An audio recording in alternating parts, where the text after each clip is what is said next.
bright stars, spangled banner yet wave for the land and all the free and the home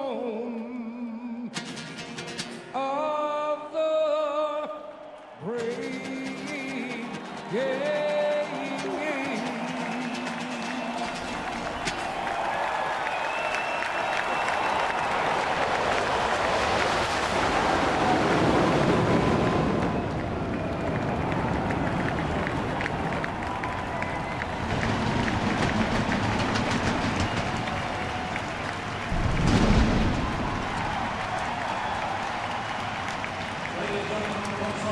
What a moment here in Miami. Jose Feliciano, the flyover.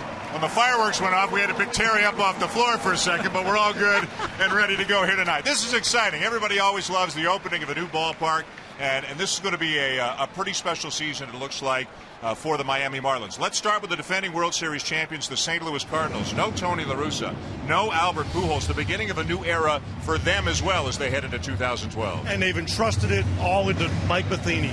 Mike's not only managing his first major league game, he's managing his first game. And it speaks volumes to what the organization thinks of Mike, that they've entrusted this team to him, a team that's coming off a World Series championship. Now, the Miami Marlins made a huge splash in the offseason. It wasn't the Yankees and Red Sox spending all the money. The Marlins spent almost $200 million, and they brought in a lot of quality players. Yeah, they brought in Mark Burley, a starter, 200-inning expert, 10 wins the last 11 years. Then they bring in a closer in Heath Bell, 132 saves. That's the most in the major leagues over 3 years. But then the key ingredient at shortstop, Jose Reyes. He's going to start at shortstop, and it could have been a really awkward situation, but Jose made it wonderful. He moved Hanley Ramirez to third base, and this guy can play. They're excited. They're together, and Ozzie Guillen thinks this is a really, really exciting team. There is a lot to talk about down here in Miami. Two teams with playoff aspirations, of course, the Cardinals, the defending World Series champions, and the Marlins. So much excitement surrounding them. New name, new logo, new ballpark, new manager, and new stars as we get ready for baseball. Let's go down to the field. Buster Olney's with one of the Marlins stars, Giancarlo Stanton. Giancarlo, you had a chance of hitting this ballpark. When the roof is closed like it's going to be tonight, how is this going to play? It's kind of in and out. Some balls jumped off and some kind of stayed up for a little bit. So, we're going to have to play for a little while and get a better feel for it. Now, you guys have been the Florida Marlins, a team that couldn't draw fans, that had a low budget. How different are the expectations for the Miami Marlins? It's completely different. As you can see, it's amazing out here. Everything's beautiful. The fans are loving it. We brought baseball down to Miami, so it's going to be wonderful. Giancarlo, thanks. Dan, back to you. Hey, Buster, thank you. You can just feel the excitement here. Jose Reyes, described by Ozzie Guillen as the light of this team, that infectious enthusiasm. Hanley Ramirez is happy.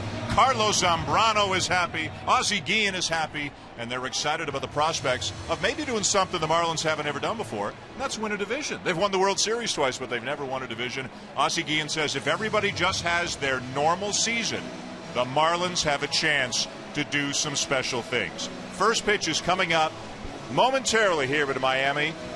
The Cardinals and the Marlins coming up, but first let's send it back to the PA announcer here at Marlins Park.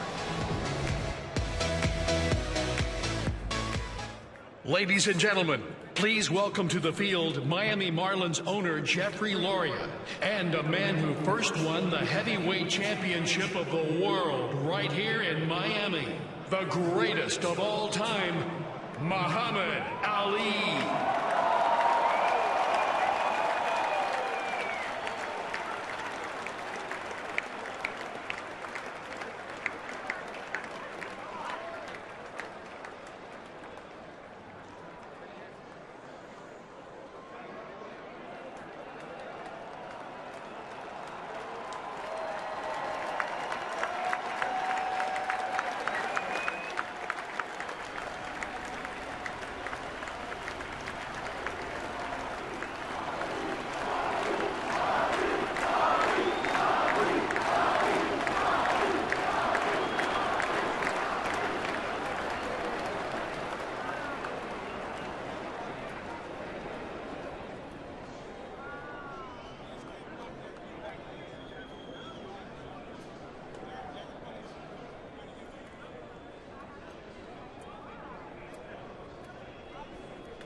Fans, let's hear it for our special guest tonight, Ali.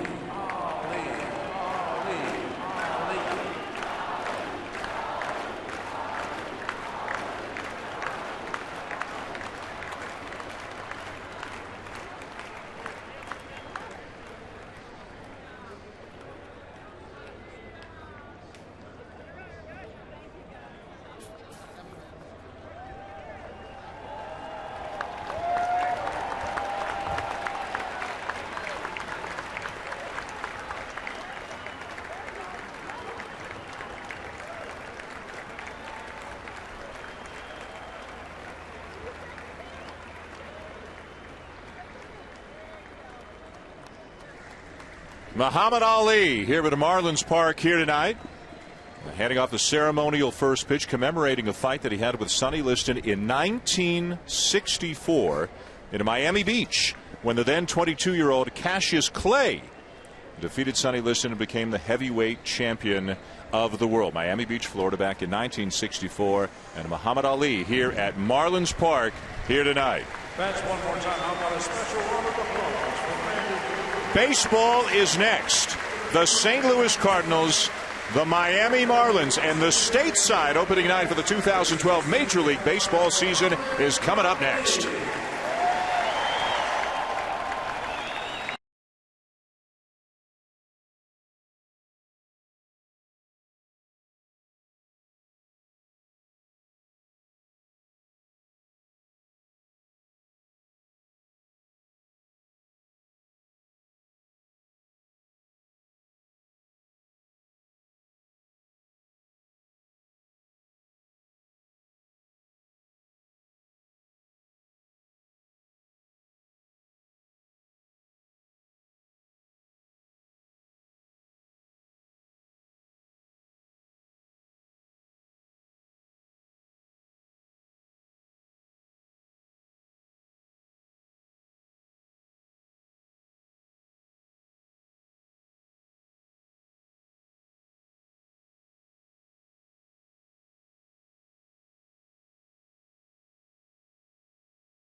Six months. It's been 6 months and 6 days and just about 19 hours. Grand slam. The Yankees lead 5-0. We all still remember every moment of it. I smell the coffee brewing. Uggla rounding third. Here's Pence's throw to the plate. The tag. He is out at home. He got him. Well, the plot thickens here in Baltimore. The rain has intensified. A night like none other in baseball history, all unfolding across the country at once. Sam Johnson is in the bottom of the ninth inning. Home Play is about to resume. Red Sox with a 3-2 lead. Going to find a hole in the right side. And this one is over, and the Atlanta Braves have been eliminated, and the St. Louis Cardinals have won the National League wild card. Crawford playing shallow, cannot make the catch. He scores! And the Baltimore Orioles stun the Boston Red Sox. And a 2-2 pitch to Longoria. And the Tampa Bay Rays are going to the postseason. It was a night to remember. Setting up October perfection and a World Series title captured by an unlikely hero. And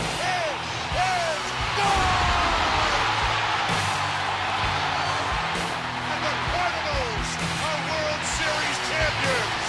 A mob scene near the mound on the infield. The confetti explodes all over the ballpark. The St. Louis Cardinals in Game 7. In the months since, changes and lots of them. On the field and in the dugout. I'm pretty damn excited. The defending world champs are now defined by new cornerstones and a new postseason hero. An aggressive offseason of change has the Marlins and the city transformed into a contender for a third title. It's going to be a good year, my friends.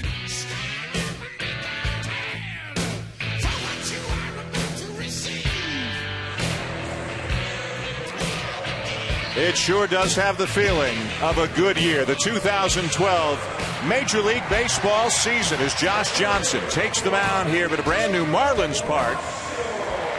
A lot of excitement here in Miami for the Marlins as they get set to take on the St. Louis Cardinals here tonight. Just a one-game series, a one-game stopover for the defending World Series champions under new leadership this year. First-year manager Mike Matheny. Longtime Major League catcher, spent 4 years with the Cardinals, won 3 Gold Gloves with the Cardinals, 4 in his career. And he is the new man in charge after 16 years with Tony La Russa as the manager. Let's take a look now at the Cardinals starting lineup tonight, brought to you by Can-Am. Now, this team did lead the league in runs scored last year. No Pujols, of course. They bring in Carlos Beltran, who had a good spring. He's hitting second in the lineup. Lance Berkman had a terrific year last year. 31 homers, 94 RBIs. He moves back to first base. He'll hit cleanup. Matt Holliday assumes Albert Pujols' third spot in the lineup. Not an easy way, Oral, to start the season facing Josh Johnson. Josh Johnson is the ace of this staff, and health is the only question. But after that, there is nothing about health that you worry about. The slider is wipeout. He's absolutely amazing. He is filthy, and if he stays healthy, they can have a big year. Capacity crowd of better than 37,000 here tonight. At Hickox, the third base umpire, Laz Diaz at second, Angel Hernandez at first, and Ed Rapuano is the home plate umpire here tonight. Ready to say play ball and get the stateside edition of the 2012 Major League Baseball season underway.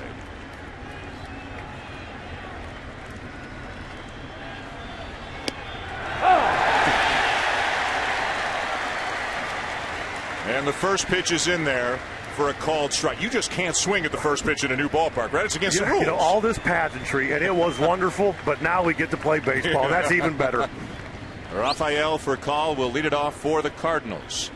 Had a tough time last year. Signed a new 2-year deal with the Cardinals after coming over to St. Louis midseason.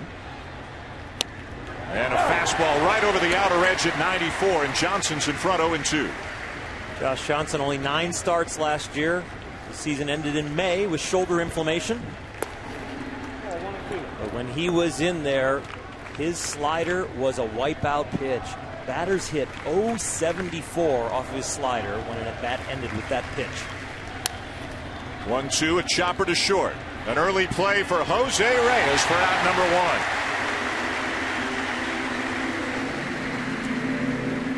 1. I think always a special moment for baseball fans whenever a ballpark opens anywhere.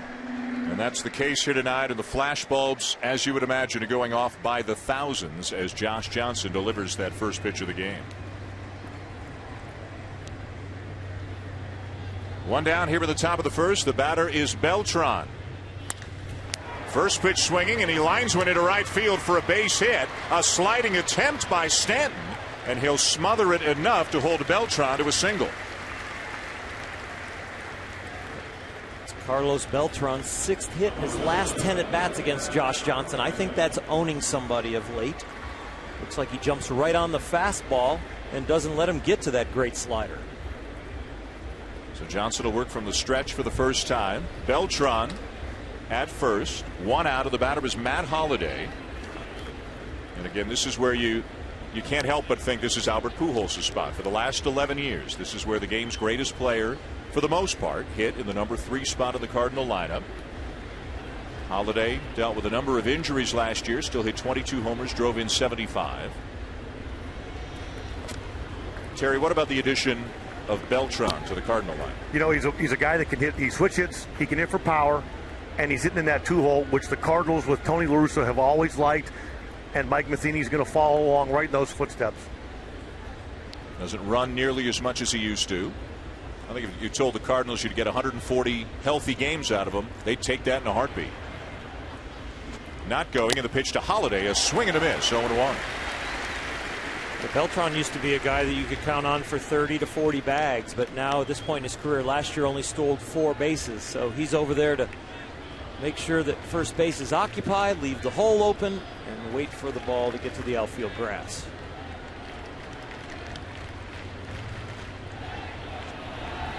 Swing and a miss, 0-2. Johnson getting a couple of fastballs by Holliday to jump out in front. Lance Berkman waiting on deck for the Cardinals. You know, there's nothing wrong with Holliday. There's nothing wrong with Berkman. But when you can't sandwich that name Pujols in the middle, that's a big loss. The highest scoring team in the National League last year, the Cardinals. Figure to be a very good offensive team again as Holliday takes inside, and 37,000 and change grown collectively. They wanted that first Marlins Park strikeout. We'll show you more, tell you more about the ballpark over the course of the night. The roof is open here tonight. They opened it about half an hour before game time.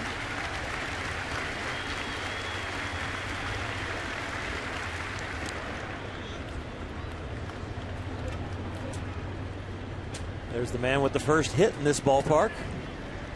Mr. Holliday at the plate doesn't want to be the first K.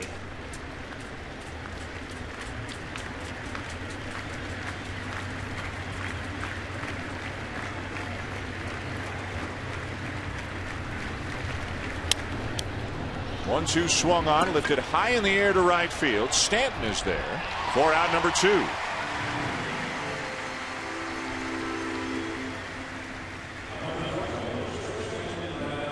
Everybody just wants to get their first out of the way, so you can get into the grind of the season. As exciting as opening day is, you just want to get into the flow of the game.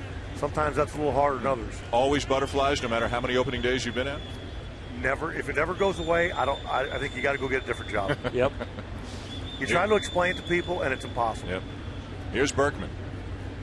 Had a great year last year, especially in the first half. Tailed off a little bit in the second half, but then had a great October. Hit over 400 in the postseason.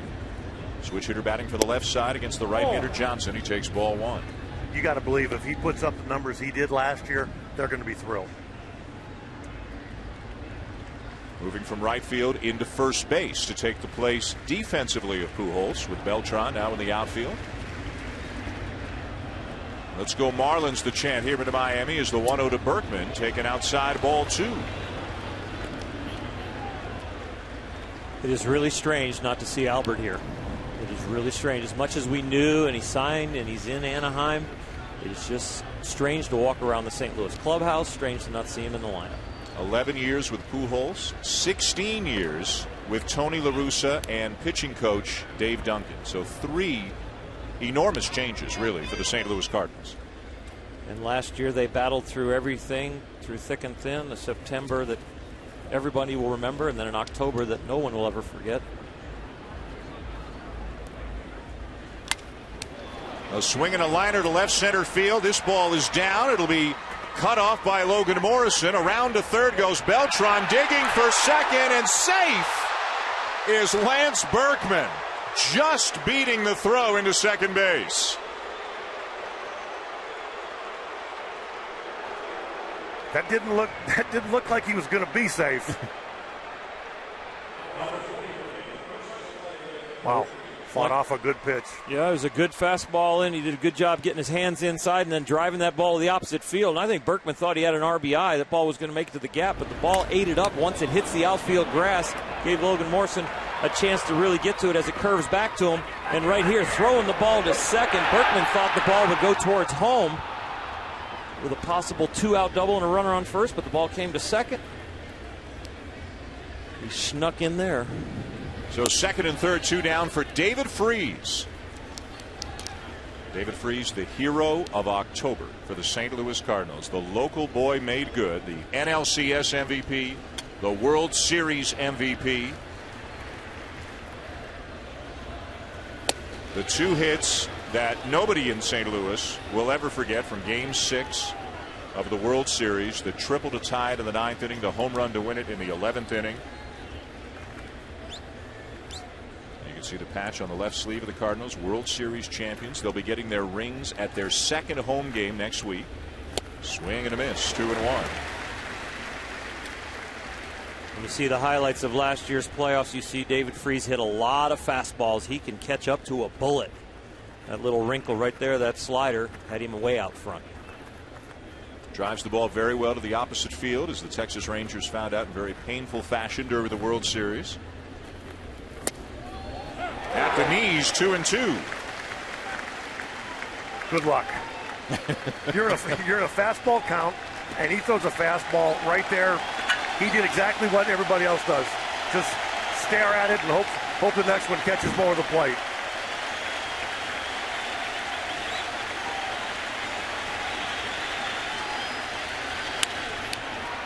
Liner to left field for a base hit. Beltran in. Berkman in. Freese on his way to second. 2-0 Cardinals here in the first. Oh, Orel, that number you talked about, them hitting the breaking ball, he left that one right middle, asking to be hit. As good as his breaking ball is, this ball is right in the middle of the plate. Ouch. But watch the head. Head on the ball. But that's what they do with breaking balls that are in the middle of the plate.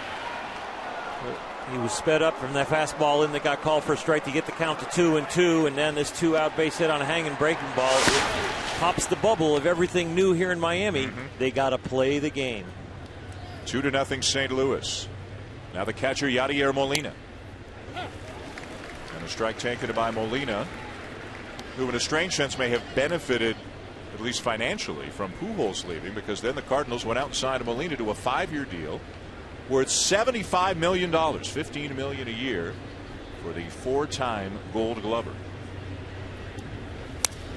0-2. 2 outs and 2 strikes. Does that remind you of anything when David Freese is at the plate? Absolutely amazing. The winter, the spring training, the holidays, and he's still not cooled off. A guy who almost gave up baseball a couple of times, actually walked away from it in college, took a year off, then went to a junior college to resume his career. And several years later, makes the Cardinals, finally gets healthy, and owns October. 1-2 on Molina. Josh Johnson talked about his difficulties in first innings, and this is a first inning of first innings when you're opening a new ballpark, coming back from a 9-start year where you were injured. He's been waiting for this day a long time, and the first inning has not panned out the way he dreamed it. A guy who last year, before he got hurt, before the shoulder started giving him trouble, seemed to be a no-hitter waiting to happen, seemed to be a threat to throw a no-hitter almost every time he took the mound. National League Pitcher of the Month in April, but he didn't make it through May.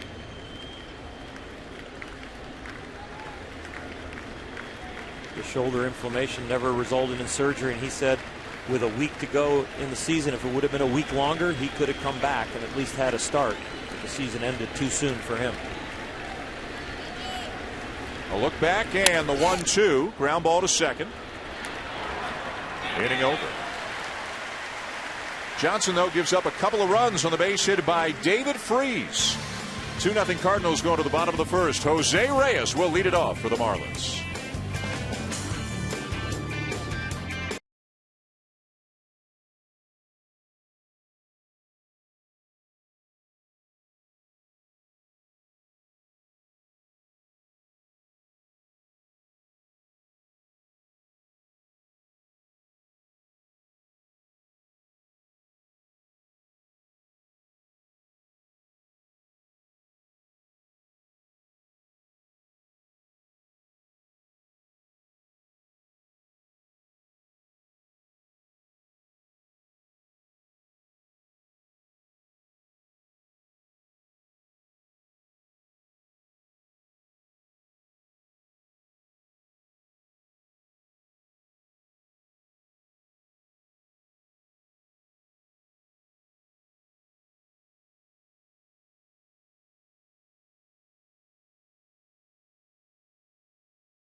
Opening night baseball on ESPN is presented by Burger King. Try the new line of real fruit smoothies and is it frappe, Terry? I wouldn't know. I'm from Western Pennsylvania. We don't pronounce that anyway. 2-0. The Cardinals lead the Marlins as we go to the bottom of the first here in Miami. Jose Reyes, the biggest splash of them all down here in South Florida. 6 years, $106 million for one of the game's most dynamic players.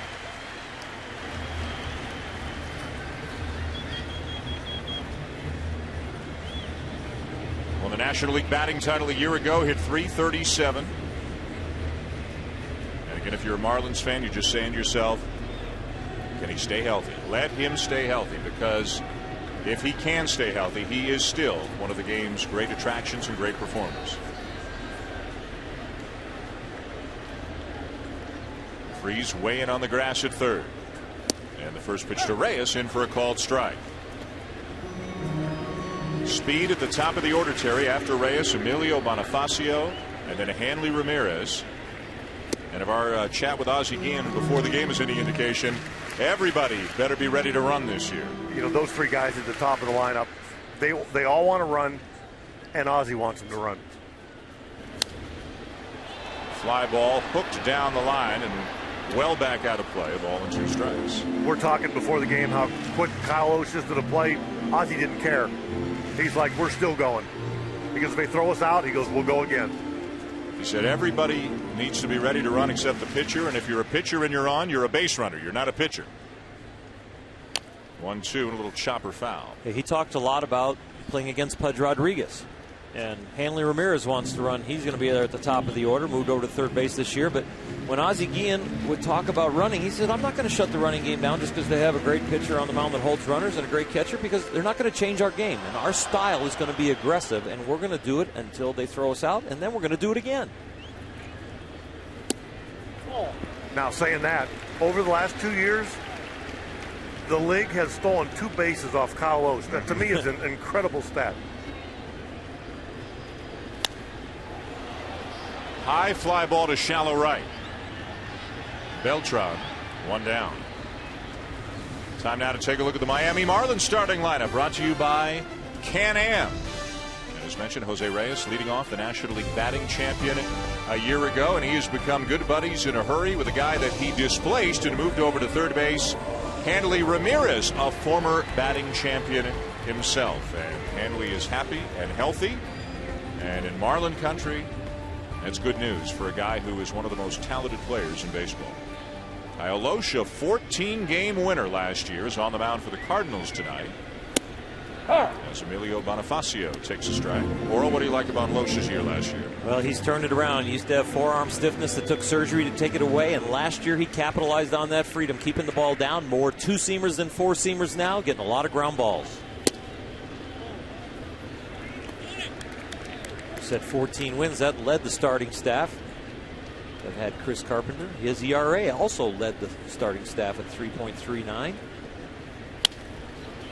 Ground ball to short. Got to hurry everything on Bonifacio, and they get him by a couple of steps for Call, still with that strong arm. 2 down for Hanley Ramirez.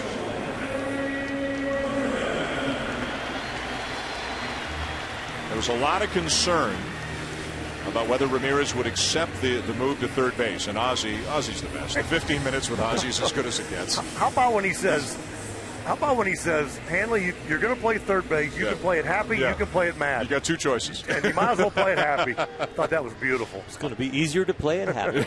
Ozzy has a way of cutting right to the chase. But then right after that, Ozzy said, don't give me any of the credit. He said, give Jose Reyes the credit. Give Hanley the credit. And another guy that deserves some credit is Joey Cora, Ozzy's bench coach. He's in there every day doing something with them.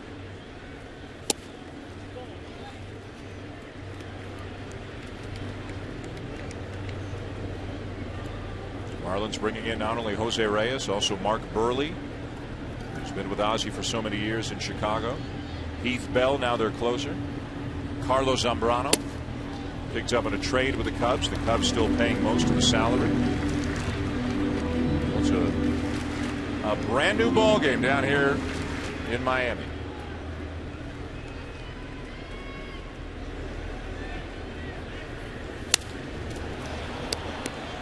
And a pop-up for Furcal to end the inning.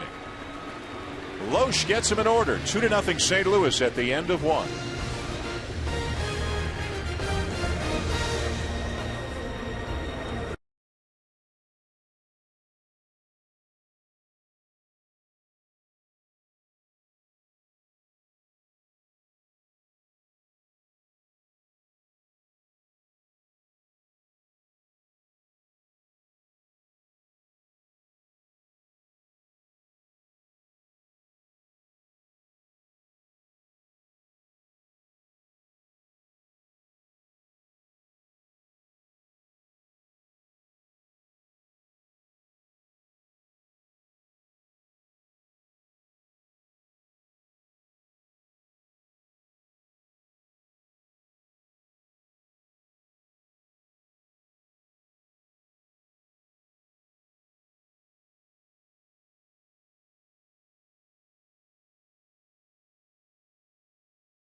One of the unique attractions here at Marlins Park, they have 2 fish tanks in foul territory right behind home plate. One just off to the left, one just off to the right. You can see one of them to the left of your screen right there, and it's shatterproof glass. We hope so. It's bulletproof glass. Bulletproof glass. And it's 2 layers. We hope so. And there is probably the most talked about feature of this ballpark. They're just calling it the home run sculpture. Woo! Liner back to the mound. Jay retired as Johnson comes up with a grab. They just came out of pitcher's fielding practice, PFP, in spring training, and that would be called a redeemer. When the pitching coach is hitting bullets back at you to get your reactions, you catch one of those, it's a redeemer. You get to cancel off one of your errors. Oh my gosh, that brought back memories. Or should I say nightmares. Wow. That ball might have caught him. Yep. Here's Daniel Descalso getting a start at second base tonight for the Cardinals.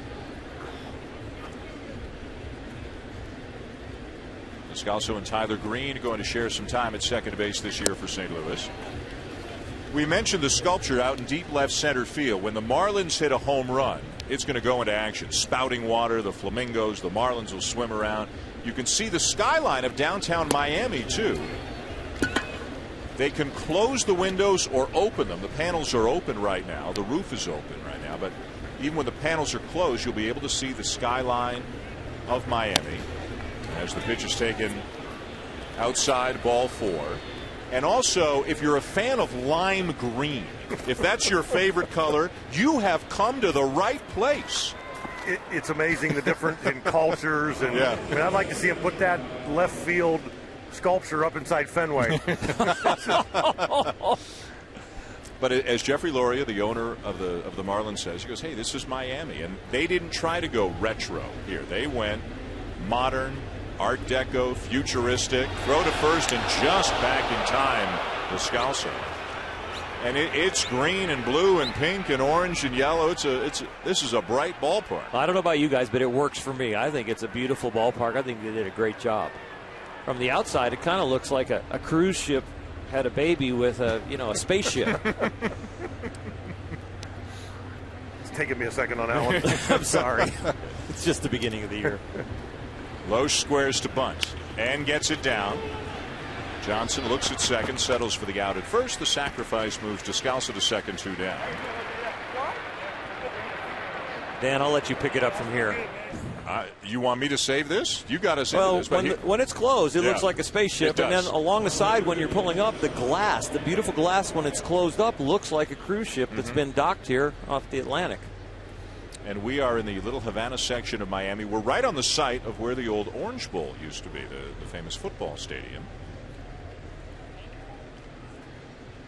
Natural grass, retractable roof, 37,400 or so capacity. So it's an intimate place. It's not a huge ballpark. Here's for Call up for the second time. I think it was a smart choice to make it smaller, not bigger. The 37,000, make a seat something that you really have to compete to get. Makes it a lot of fun to come to the ballpark and see the place packed and have energy. And it sure would be good for Major League Baseball if Miami becomes a hotbed. Well, building the new ballpark, having a roof and possibility of air conditioning, Mr. Loria has done a great job. It feels like a new franchise. You know, they won 2 world championships here as the Florida Marlins. Now the Miami Marlins are starting a new era. New faces and a new place and a new era for Miami baseball.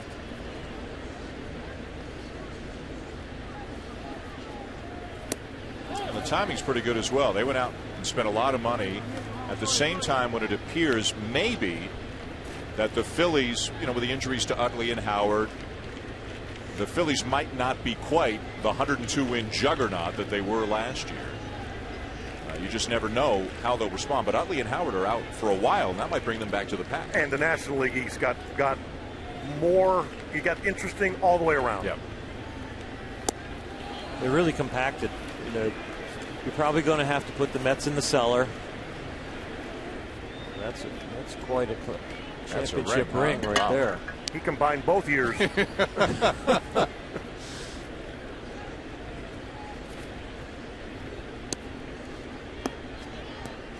we mentioned, the Cardinals will get theirs at their second home game.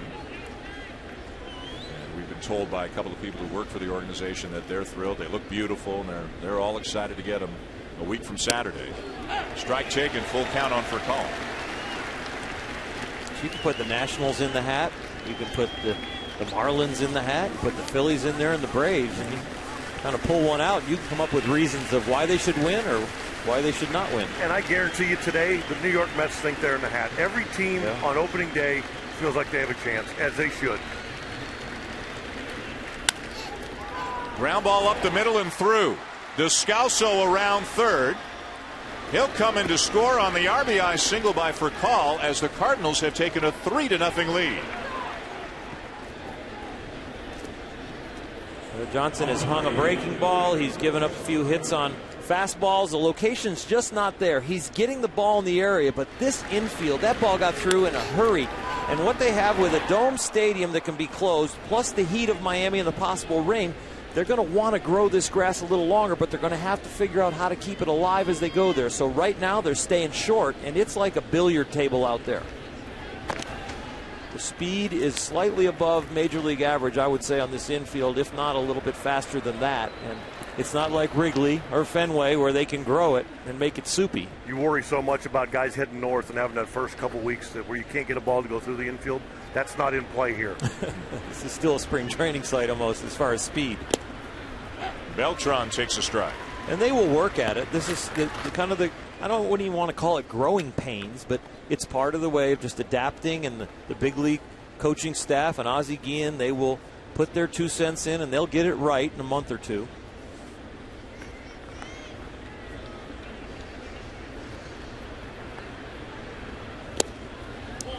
So much was made of Furcal in spring training, having his just not being able to run and get going. Be interesting here to see with 2 outs if he wants to go, if he feels good enough opening day, if his legs feel good enough to go and try to steal a base.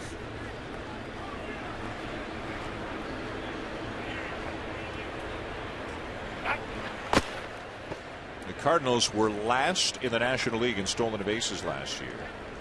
Furcal, historically, as you mentioned, Terry, I mean, there was a time when he was good for 30 or 4 bases a season. 77% career success rate. Being held on by Sanchez at first. Bluffs a start. And a little swinging bunt to the left side, and it's going to roll all the way into left field. Furcal into third as that ball somehow snuck between Ramirez and Reyes. And there are runners on the corners with 2 down. Well, there'll be some communication issues over there. There'll be some thoughts about what balls I should go for, what balls I shouldn't for Hanley Ramirez and Jose Reyes. And this is one really a little communication mix-up. Kind of scoots through. Reyes kind of scooting over, thinking about the stolen base, and he feels out of position. Furcal, remember, bluffed the steal. And that got Reyes moving over, and Hanley just didn't get a real good jump on this. And I'm not sure he would have thrown Beltran out anyway.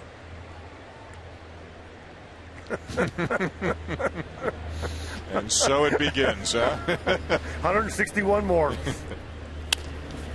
Ground ball for Ramirez. The short way, and the inning is over. Another run for the Cardinals. Ozzie Guillen and the Marlins down 3-0 going to the bottom of the second.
gateway to the Americas.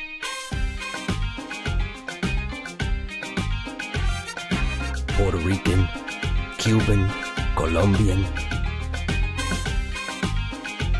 cultured and creative, proud and patriotic. Miami, Latin American, all American.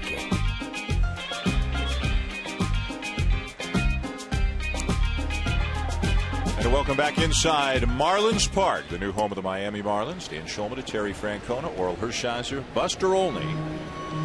As we begin our coverage of the 2012 season, 3-0, the Cardinals lead the Marlins here in the bottom of the second. A swing and a miss by Giancarlo Stanton.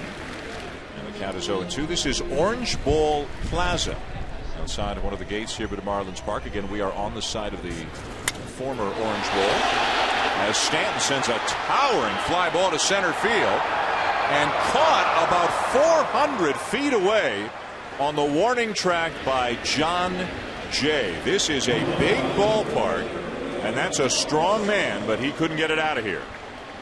They've talked about how the ball doesn't carry here with the roof closed and the windows closed. Now we have the roof open and the windows open, and that ball looked like it got knocked down a little bit. So the prevailing wind might be coming through the windows in left field right now. That's a strong young man that hit that ball. Yeah, that ball was crushed. Here's Logan Morrison, the Marlins left fielder. Both Morrison and Stanton.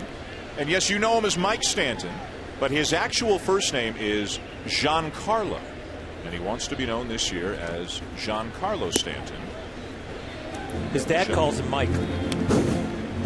Hey, he's 6'5", 245. If he says call me Giancarlo, it's Giancarlo. Exactly, but you just got to keep your distance if you call him the wrong name. He has enormous power. Giancarlo Cruz Michael Stanton is his full name. Logan Morrison lines one to right field, and Beltran didn't have to move a bit.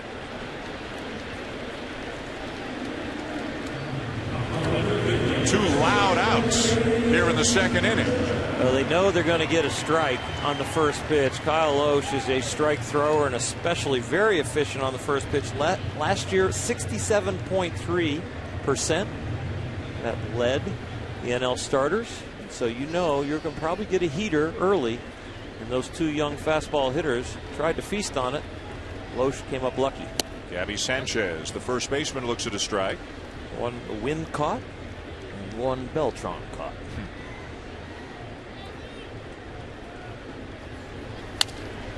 By the way, the commissioner of baseball, Bud Selig, is here in attendance tonight, and he will join us in the booth next half inning. We'll talk to him about this beautiful new park and the state of the Marlins, and a lot of things to talk to Commissioner Selig about. The expanded playoff system, the sale of the Dodgers. Let's talk to him about why he didn't expand last year.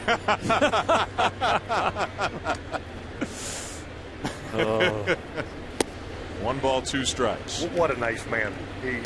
He loves the game. He sure does. He's so proud when the game is good. Yeah. And he's always there. His door's always open. His phone is always answered. It's fantastic the way he reaches everybody in baseball. Did you tell me, Terry, that both you and your dad finished up your playing How about careers that? in Milwaukee? My dad finished up in 1970, and I finished up in 1991. Mr. Selig finished us both off. 1970, that was the first year for the Milwaukee Brewers. It sure was. Right? It came from Seattle. Yeah. Line to second, and that's all for the Marlins here in the second. The inning is over. 3-0 Cardinals. Beautiful park. Good eats here in Miami. Commissioner of Baseball will join us when we come back.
Baseball on ESPN is brought to you by MLB 12, The Show. So real, it's unreal. And by the 2012 Ford F-150. Built Ford tough. Back here to Miami at brand new Marlins Park. It's the Cardinals 3 and the Marlins nothing as we go to the top of the third inning here on opening night. Aerial coverage of tonight's game is provided by Goodyear. Everything Goodyear has learned making tires that go the distance inspires what they roll into yours. Goodyear, more driven. Back here in Miami, Dan Schulman, Terry Francona, Oral Hershiser, and the Commissioner of Baseball, Bud Selig. Commissioner, thank you for joining us. Thank you, Dan. Pleasure to be here, Terry. Oral, I've looked forward to this, frankly, for the last 5 or 6 months, so this is a great night. Kind of old home week. Yeah, really is. Talking to a lot of the people in the Marlins organization, Commissioner, they all said as much as they hoped for in this ballpark, it has exceeded their expectations. As Berkman begins the inning with a ground ball, 1 down. What was your first impression when you walked in here today? Well, I saw it a year ago, Dan, almost a year ago to the day. Jeff Loria took me around, and it looked, this is spectacular. I mean, this really, the more I've walked around today and looked at everything, it's a long way from Joe Robbie Stadium. Just like old Milwaukee County Stadium. Well, now you're getting close. You bet. You bet. Yeah. Milwaukee County Stadium and Joe Robbie were in the same class. David Freese is the batter. He's already got a 2-run single here tonight. He picked up where he left off last year. Exactly right. What a surprising and great year we had last year with all of baseball. Yeah, well, it was really spectacular. The last playoffs, World Series. I was going to say the last month of the season. Mr. Selig, I hesitated because Terry and I have been friends for a long time. It really wasn't that spectacular. In fact, we were talking before you came up here. Did you ever think about doing it last year? Well, You're talking about the expanded playoff system. Yeah. Incidentally, I have to say a little. There's Freese sending one into center that drops in for a base hit. Really picked up where I want to say, as a note of great history here, that my first year owning the Brewers, I had Terry's dad played for me, and then Terry played for me 19 years later. So that was just a little note of. You finished us both off. We both ended our career there. I'm not going to talk about your dad, but you finished yourself off. Is what happened. You're a better baseball man than I thought. Oh boy! Runner at first, one out for Yadier Molina. 3-0 Cardinals. The top of the third. The Commissioner of Baseball, Bud Selig, joining us. Well, we alluded to the expanded playoff format. I think it's something that, at least from the people I talk to, the vast majority of baseball fans seem in favor of. How important was it to you to put in that extra? Very, very important.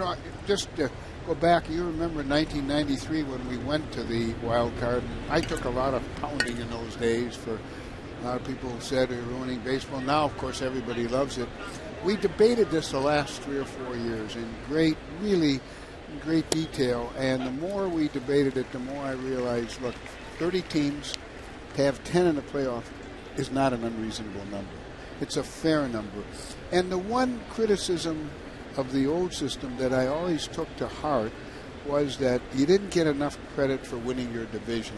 The wild card team had more of a chance. So now you would agree, you win your division, you have a tremendous advantage. So this is important, and I told our guys we got to get it in this year, and we did, and I'm looking forward. And it'll be a one-game playoff between the two wild-card teams. Is that the way it'll stay in the foreseeable future? Yes, it will. Dan, it's interesting because I really wanted 2 out of 3. I kept thinking to myself, having run a team, and Terry, remember how I lived and died every game, but it didn't strike me as fair. But I have the 14-man committee, which we had the 4 managers, and much to my surprise, the 4 managers are Joe Torre, Socha, Jimmy Leland, and Tony La Russa. Tony La Russa, yeah. All wanted a 1 game, and so did the general managers and the owners and everybody else. And the more I talked to everybody else in baseball, they were content with the 1 game. So it's 1 and out. How exciting to start the playoffs off with a Game 7 right away. You bet. It's going to be amazing. You bet. And I think, that really will set up the whole playoff system. Yeah. You bet. It really sets it up. You're pretty much guaranteeing starting the playoffs how we ended last year. Yeah. True. Absolutely. It'll be exciting. Commissioner Bud Selig joining us here. The big news in the last few days, I guess, around baseball is the sale of the Los Angeles Dodgers. I know you've got to be thrilled just to tie a bow on that and move forward. That's true. Yeah. And what are your thoughts on the Dodgers moving forward and how they regain their place that they've always held in? Well, that's right. The Dodgers, Earl will know, well, having played there all these years, but double play. Can you stick with us another half inning? Commissioner Selig will stay for another half inning. 3-0 Cardinals going to the bottom of the third.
Opening night here at Marlins Park. The Cardinals leading the Marlins 3-0 as we go to the bottom of the third inning. Kyle Loesch on the mound for St. Louis, and Omar Infante is the batter. Tonight, beginning momentarily across town on ESPN2 NBA action as LeBron James and the Miami Heat take on the Oklahoma City Thunder. The NBA on ESPN2, ESPN3, and also live on WatchESPN.com. So Miami is the place to be tonight. As a baseball fan, as a basketball fan. 0-2 the count on Infante, an all-star a couple of years ago with Atlanta. Checks the swing on the appeal. He held up. Ball one. Dan Schulman, Terry Francona, Oral Hershiser with the Commissioner of Baseball, Bud Selig, again this half inning. And Mr. Commissioner, we started talking about the sale of the Dodgers. Can you talk about where you see that franchise headed in the future? Well, look, it's one of our great franchises. You think of the whole Dodger franchise in Brooklyn and in Los Angeles and all the great people that played for it, including Mr. Hershiser, and great market. It's just, there's no question you get the right group in there. It's a franchise with enormous potential. So I'm pleased. I've spent a lot of time in the last year, and frankly, I'll be grateful to move on. And similar asking price to when you purchased the Brewers in '69. I'll tell you a story about that.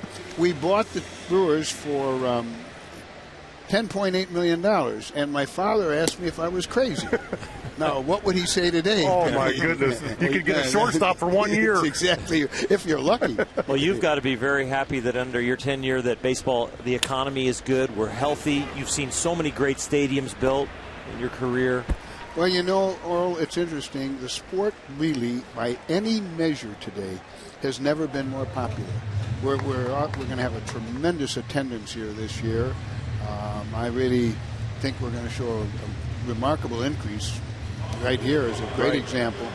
And by any criteria that you want to use, it's more popular than it's ever been. And I'm proud of where the game is. Labor peace now for 21 years is really going to help us, given all the heartache that we all had for many, many years. And everything is just really remarkably good. I think we ought to have great races. I spend a lot of time on airplanes, and I keep going over it. And really, I don't think I'm being overly optimistic. I think we got a chance to have a great race in almost every division. So, yeah, I'm proud of where the game is right now. We have peace, and I always tell the owners, when you focus on the game on the field, you're doing great. When you get off of that, that's when trouble rears its head. We don't have that now, so I'm proud of where we are. You still get butterflies as commissioner on opening day? Is that still a... As a commissioner, I get butterflies on a lot of things. That's all I can tell you. I wish I could have a day where I didn't get butterflies, then we would be doing fine. Yeah. And sometimes it's worse, Terry, than butterflies. I think I've been on the end of two of those phone calls. I'm sure you have. Yes, you have. The inning is over. I was pretty kind with you, though, wasn't I, overall? Yeah. Mr. Selig, thank you for joining us. Let's all have a great season. Thanks, Mr. Selig. Thanks to see you. Commissioner of Baseball, Bud Selig. 3-0 Cardinals at the end of 3.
Welcome back to opening night baseball on ESPN, presented by Burger King. We go to the top of the fourth inning. A beautiful night here in Miami. The roof open at New Marlins Park. The Cardinals lead 3-0. As John Jay looks at a called strike from Josh Johnson to get the inning going. Bottom third of the lineup for the Cardinals: Jay, Daniel Descalso, and then Kyle Loesch. Tomorrow, more baseball coming your way. ESPN2 has an opening day doubleheader. Laurel and Terry and Buster and I will be at Comerica, Detroit. The Red Sox taking on the Tigers. You'll also see the Marlins and Reds at 4 Eastern time as Jay flares one into left field for a base hit. Big turn, but he'll stop with a bloop single. Then Friday, also a doubleheader coming your way on ESPN2 at 7 Eastern. two teams that figure to battle all season long in the National League West, the Giants and the Diamondbacks. And then at 10 Eastern, it'll be the Royals and the Angels, the home opener for Albert Pujols as an Angel. And again, Orland Terry and Buster and I will be at that game. So we are getting to see America and see in ballparks and see in opening days all over the place over the next few days. I've ordered my eyelid toothpicks to keep my eyes open. See, and Terry, you thought you signed up for Sunday night baseball. You didn't realize you signed up for Wednesday, Thursday, Friday, and Sunday night baseball. You know, they said take a year and be an analyst and relax a little bit. My goodness. Runner at first, nobody out. Descalso the batter. And we have no DL. You know, there's no DL here. There's no coming up, somebody taping your ankles or taking care of you. I know as a player, I never could play a day game after night game. We'll see about talking into a microphone. You could play it. They just didn't write your line. Name in the lineup. Let me play it. We'll find out bright and early tomorrow. Going to be Justin Verlander and John Lester in the game between the Tigers and Red Sox in Detroit's home opener, 1 Eastern tomorrow on ESPN2. And Johnny Cueto for Cincinnati, Mark Burley for Miami. I almost did it. I almost did. You sure felt did. it. You felt it too. Sure did. We got a little wager going here on who says Florida for who says the Florida Marlins first, and I just about did it right there. So that doesn't count. What that you just doesn't did? count. No. Oh. That doesn't count. A strike, 2-1. And that matchup you're talking about tomorrow, Verlander and Lester. Wow. You know what? That's worth being a little bit tired. Yeah. Mm-hmm. That'll be a fun game to watch. We should be on about 3.5 hours sleep if we can sleep. That's a normal for a major league manager. Yep. Once the season starts. After a loss, you don't sleep much. Oh yeah. Great story Mike Matheny told us before the game. He said he slept great last night, but the night before his first spring training game, he woke up at about 3 in the morning, couldn't go back to sleep, so he went to the ballpark. He was at the ballpark by 4 in the morning. So many things, and Mike was so open to talking to us about, you know, when to pick to go argue with the umpire, things like the things he's never done, and he's going to learn on the run. But he's so open about it, he's so honest, and he has such a good presence. Yes, a natural leader, always had that reputation as a player. And a guy who's been in and around the Cardinals ever since he retired. A roving minor league instructor here, go to spring training there, spend some time with the GM John Mozeliak, learn that end of the business too. He and Robin Ventura, 2 major league managers this year with no prior managerial experience at any level. Full count on Descalso. And again, I think it speaks volumes as to the kind of people they are.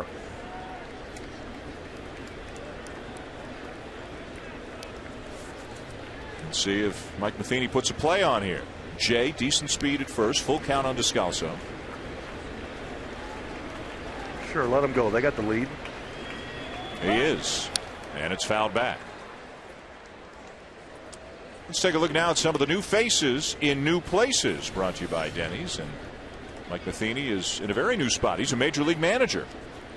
The St. Louis Cardinals, Ozzie Guillen, after 8 years managing the Chicago White Sox, including a World Series championship in 2005, is now down here in Miami. Now signed a 4-year deal to be the skipper of the Marlins.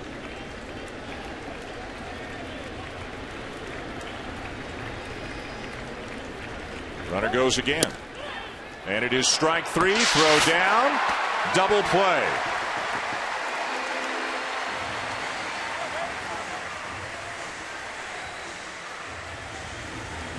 Well, Josh Johnson got his first strikeout. He had 5 hitters to 2 strike counts and couldn't put them away. That's his kind of stuff, to be able to put people away. It shows that the location's a little off. The breaking ball's not quite there yet, but he gets a strike on a fastball low at the knees and a nice throw down there to second base. Reyes applying the tag there on the thigh. Boy, does that change the momentum of an inning in a hurry. Yep. You got 3-2 count, runner moving, a good, good hitters count. And all of a sudden you got bases empty and 2 outs and the pitcher hitting. And a ball and a strike on Loesch, who had to sacrifice his first time up and has set down all 9 hitters he has faced so far.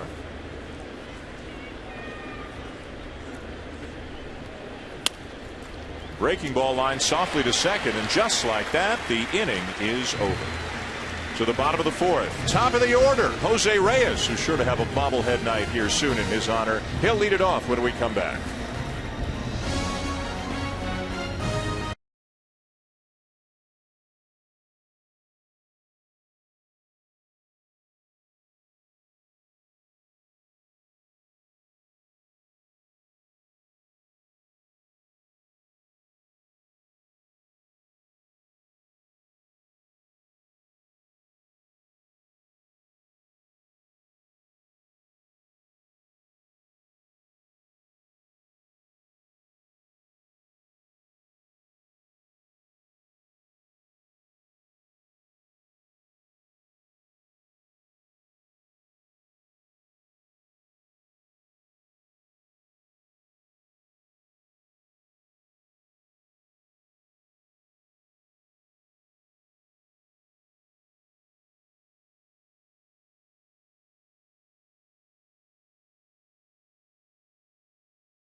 It's April, and there's hope, 'cause there's baseball. Thank God.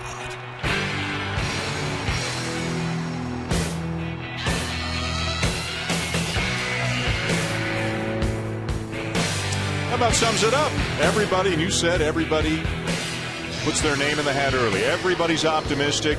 Terry, everybody thinks they've got a chance. And that's the way it's supposed to be. The Mariners and A's are 1-1. If people don't know, they played 2 games in Japan last week, regular season games, and they came back, and they'll get their seasons started shortly. But this is the opening game, the first game here in North America, as we open it up in Miami, with the Cardinals leading the Marlins 3-0. And as the commissioner said when he was here, he thinks there has a chance to be a great race in almost every division. I think people look at the American League Central and say, boy, the Tigers look tough, and are any of the other teams ready to contend this year?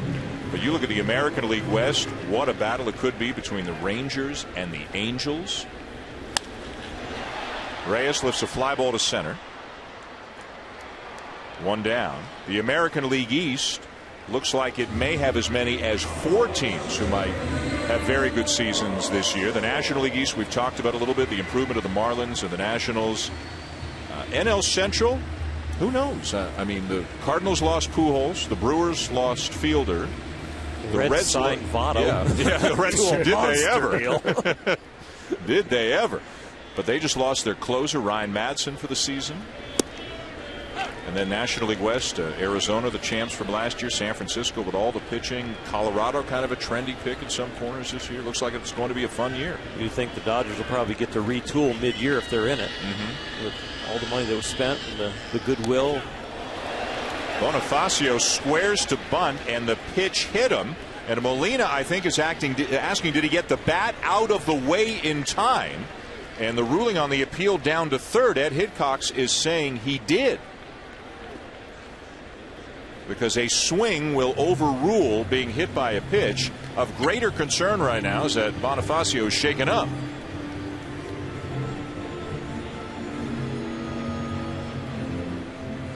That's the first runner to reach base against Kyle Lowe. She had retired 10 in a row.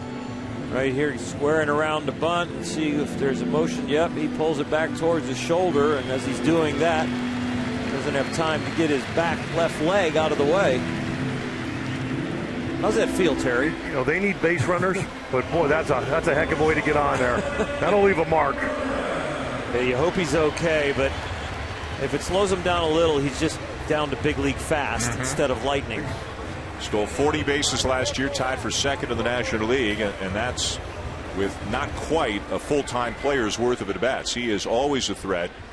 But as Tito mentioned, Kyle Loesch has only allowed 2 stolen bases against in the last 2 years with him on the mound, and Molina's got a cannon behind the plate. Be interesting to see how they go after Loesch the second time through the order, because that first time through the order he was efficient, no base runners, he followed the glove, took the sting out of the bat, just all the things he talked about he needed to do, he did very, very well. Hanley Ramirez popped up his first time up. Runner not going, and it's in for a strike. Now there are the signs from Ozzie, and we got some great inside baseball stuff from Terry in the meeting with Ozzie before about when Ozzie really wants a guy to run. He's got a special sign, and your detective skills must be really great. Well, he did it to us a few times. He just waves them on over. Swinging a ground ball to third, to second, one to first, double play. Way to hang in there at second by Descalso as they turn the 5-4-3 to win the inning.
Just behind home plate.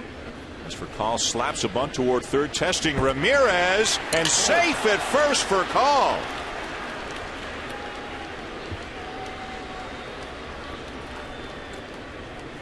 I'm surprised Ozzie didn't come out and argue that he was out of the box.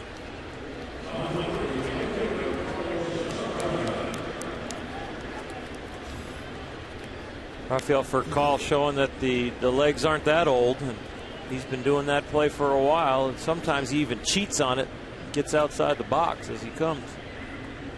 Second hit of the game for Furcal. Leadoff man aboard for the Cardinals here in the fifth. The batter is Beltran, who's 2 for 2.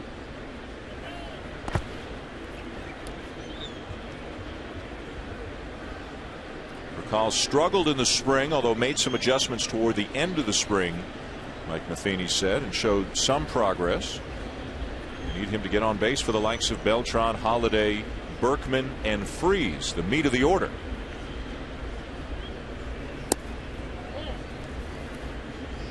I mean, this is the way they drew it up. They got an early lead. They got their leadoff hitter on. that can run. You got a left-hand hitter that can use the hole.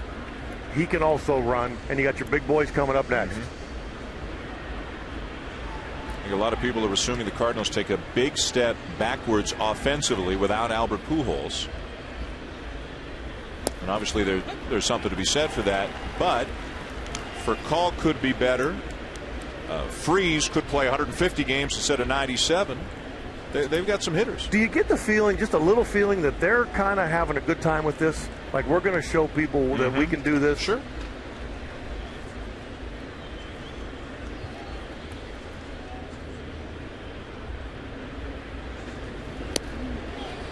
Two balls and a strike. Time now for Better, Stronger, Smarter.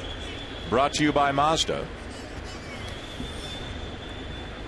And there are the big boys. Holiday, Berkman, Freese. Can Berkman repeat last year? Can Holiday stay healthier and improve on last year? And can Freese stay healthy, play 150 games? And let's see what the numbers are at the end of the season.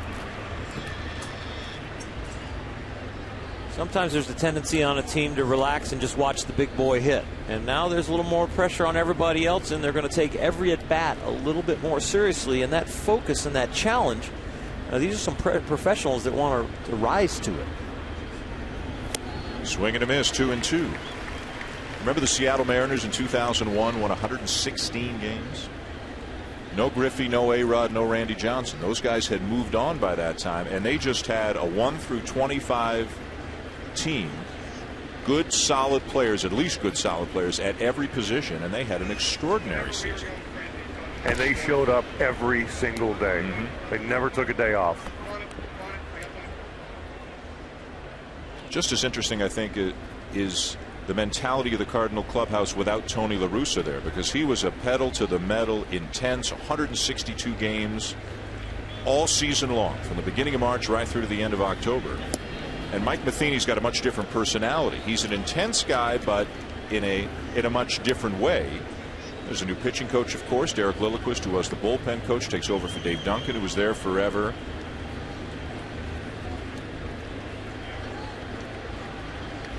So Should a lot of stories. Running count here. There he goes. Swing and a miss. Throw down, and safe at second is Furcal. Beltran strikes out. Let's go down to Buster Olney. Dan, I talked to Matt Holliday before the game, and he said he actually finds Matheny to be a lot like Tony La Russa in terms of their personality. He said that Matheny spent a lot of time this spring developing relationships, going around the field during batting practice, circling in the outfield, talking with players as they were going through fielding practice. He really feels like that he's made inroads in developing that relationship with the players. All right, Buster, thank you. Terry, what do you think you had managed in the minors before you managed in the majors? If you can put yourself in Mike Matheny's shoes, never having managed baseball at any level before, what do you think his toughest challenge will be? You don't have the chance to make mistakes in a setting where it's not on SportsCenter. Here's Matt Holliday. Is it the in-game stuff, or is out what we don't see? Is it that just as hard? And it's how you handle situations, how you handle major league players, and the only way you get more comfortable is by doing it. Now, again, from every single report we've ever heard, this guy's special. There's a reason they wanted him to be their manager.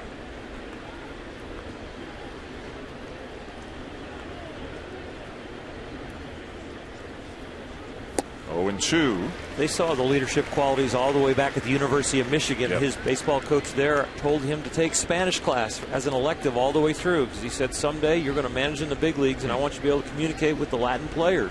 And he's fluent now, right? He's fluent, and the coaching staff didn't even know he was fluent until one day they were sending down a Latin player to the minor leagues, and he started to talk to the young man in Spanish. And they looked over and they go, wow. Play on at second. Oh, and they had him. He was out. Saying all that, he's still going to see things for the very first time at the major league level, and he admitted to it. He said the hose is on and I'm drinking right out of it. I think Rafael Furcal had aspirations of putting a little pressure on Hanley Ramirez, playing third base for the first time, maybe trying to swipe third to see if Hanley could put the tag on, and got caught thinking about third base and not getting back to second. Ran into Tony La Russa earlier before the game and talked to him about Mike Matheny, and he said This guy's an oak.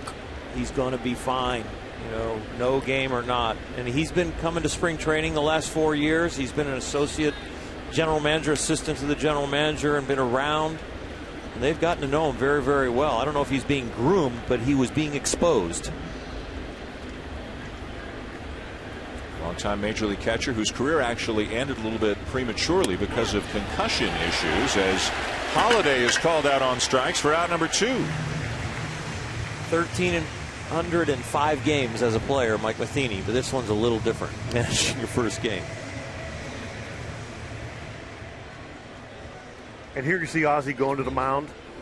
This is the Albert Pujols factor right here. Not being here. They're going to talk about either how to pitch to Berkman, maybe not to pitch to Berkman. But with David Freese in the on-deck circle with a 2-out base hit that scored 2 and a bloop single in his second at bat, it might be about, let's not pitch around him, let's pick one of the 2 and get him out. If we fall behind and we don't want to give in, that's fine, but you might want to attack Berkman. And they're going to put him on, it looks like. That's one of the weaker attacks I've ever seen.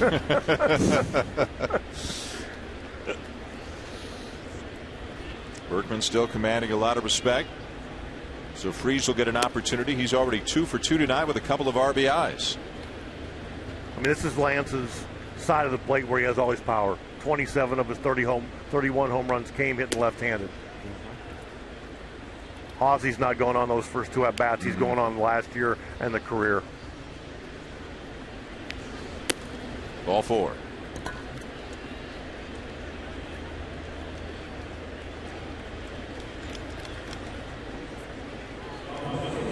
So here's Freese, the NLCS and World Series MVP, and as Commissioner Selig said when he was with us, he picked up right where he left off. He's got 2 hits and 2 RBIs already here tonight. Guy who the last couple of years had so many injuries, ankle injuries for the most part, and again only played in 97 games last year.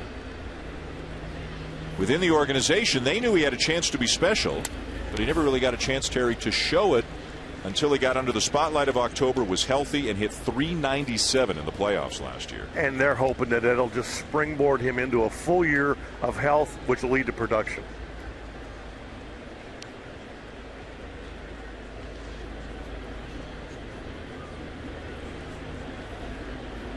For Call at second, Berkman at first, 2 down.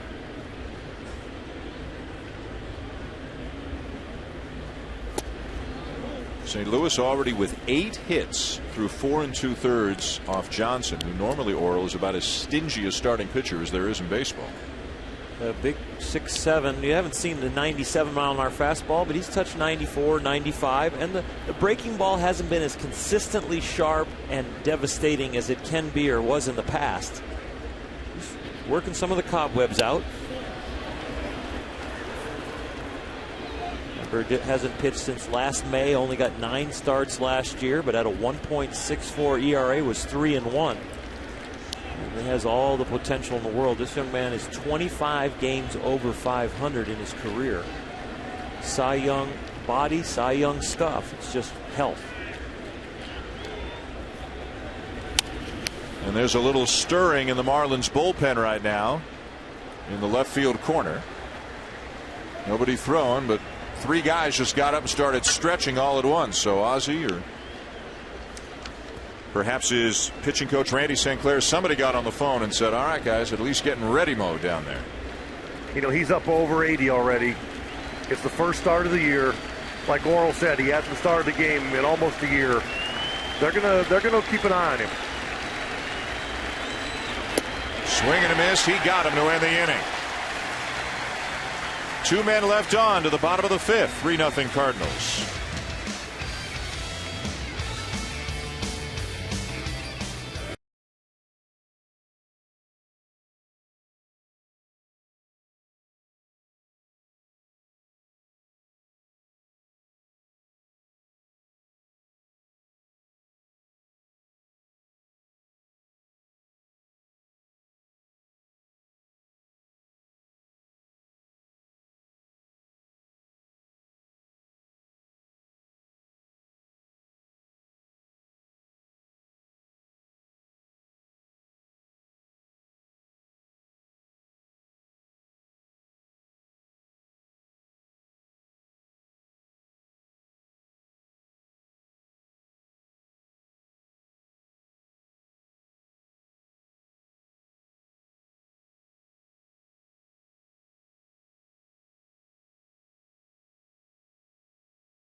Back to Marlins Park. One of the special features here, a pool out in the Clevelander, which is a bar on South Beach, and they have a smaller version of that bar, complete with pool, here in the ballpark.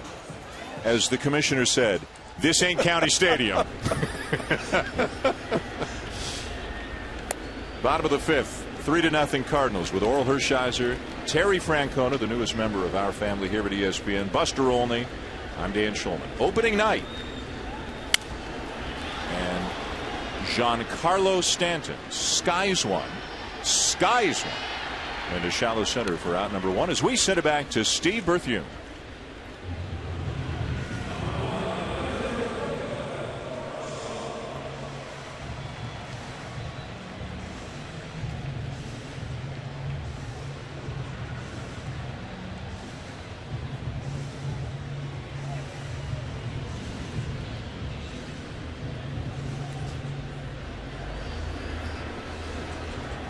All right, Bert, thank you. Big night here into Miami. One out in the bottom of the fifth. The Marlins, by the way, are still looking for their first base hit of the night. They've had one base runner, Emilio Bonifacio, was hit by a pitch and then erased on a double play. So Kyle Loesch has faced the minimum through 4 1/3 as he faces Logan Morrison, the left fielder, who, like Stanton, the right fielder, they're both battling sore knees. They both missed a big chunk of spring training. Both of them only came back about 5-6 days ago. Sounded like a weather report on the update. Heat and thunder in Miami. But the roof is open here at the new Marlins Park. 1-2. Don't figure it out. Just leave it alone, Tito. Leave it alone. I'm still trying to figure that one out from spring training. Let's not go back. The surging river. That's a raging river or a a swamp. I'm just glad we're here alive after your driving escapades. To center field. And again, a spacious ballpark. We watched BP yesterday. Both teams worked out here yesterday for about half an hour, and hardly anybody was even getting the ball to the warning track. Yet Ozzie Guillen told us there was one game they were playing a college team during spring training. The roof was open. He said the ball was flying. Well, ball goes farther off a college pitcher. That's true, yeah. They got to get a little better to play here. Good point by you. And it's going to be a while. You know, as they get into the season, they're going to find out a lot of things about this new stadium. Gabby Sanchez, the batter. But talking to Ozzie, he said he is more concerned making it a pitcher-friendly park than a hitter-friendly park, because if you pitch it and you catch it, you always have a chance. He will not worry about his offense. He's got a lot of speed, which will play well in a big park. Spoken like a true manager.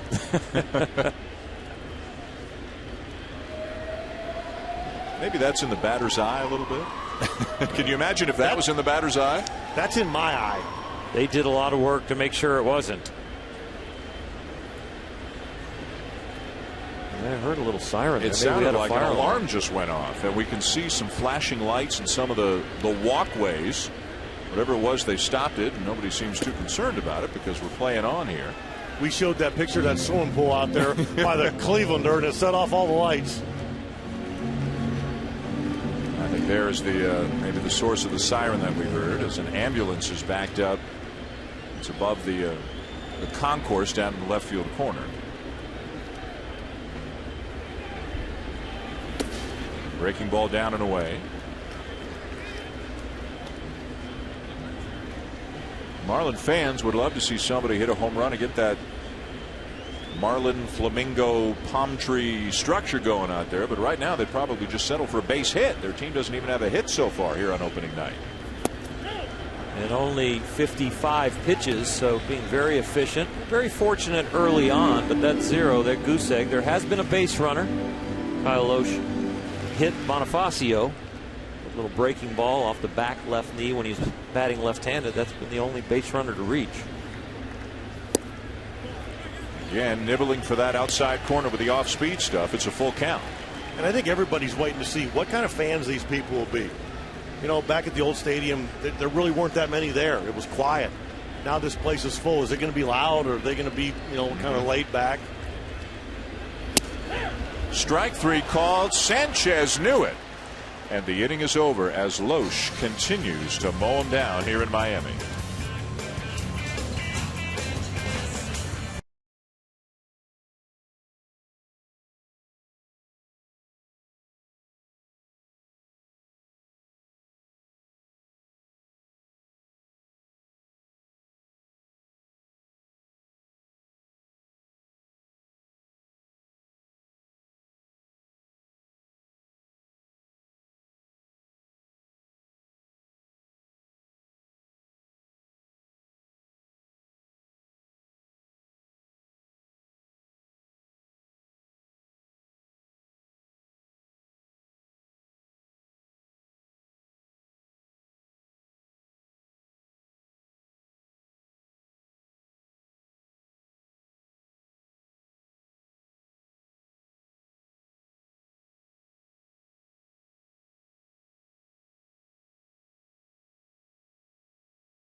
All right, fellas, thank you. We go to the top of the 6th inning. Joined by Carl, Crucky, and Hall of Famer Barry Larkin here in Miami. The Cardinals leading the Marlins 3-0. Yadier Molina is the batter. He is 0 for 2 on the night. Hooks one into left field for a base hit. Morrison was playing him over toward left center, hustles over and holds him to a long single.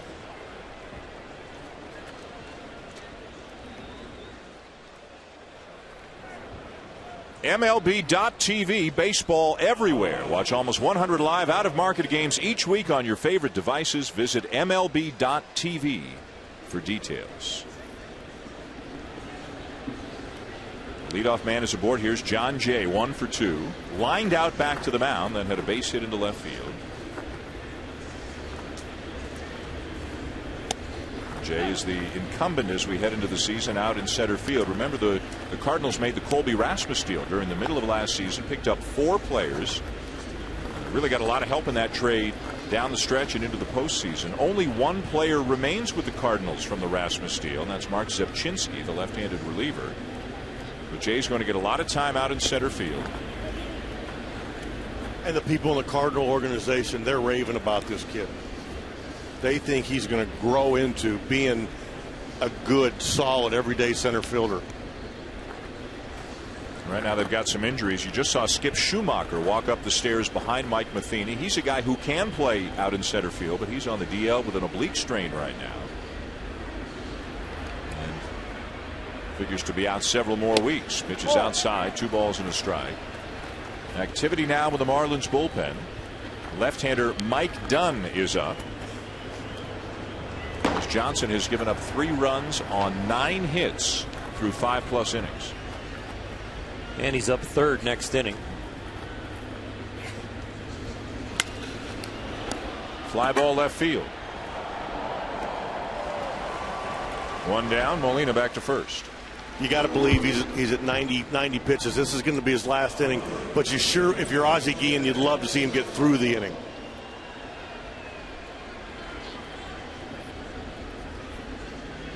Ozzie checking out the possibilities, who the Cardinals have on the bench, who he's got in the pen. It's a little different for him managing in the National League compared to the American League. The deal with the double switches, and now my pitcher's actually hitting. If I go get him now, do I replace him with just a pitcher? Descalso pulls a base hit through the right side. The 10th hit of the game for the Cardinals. Molina up to second.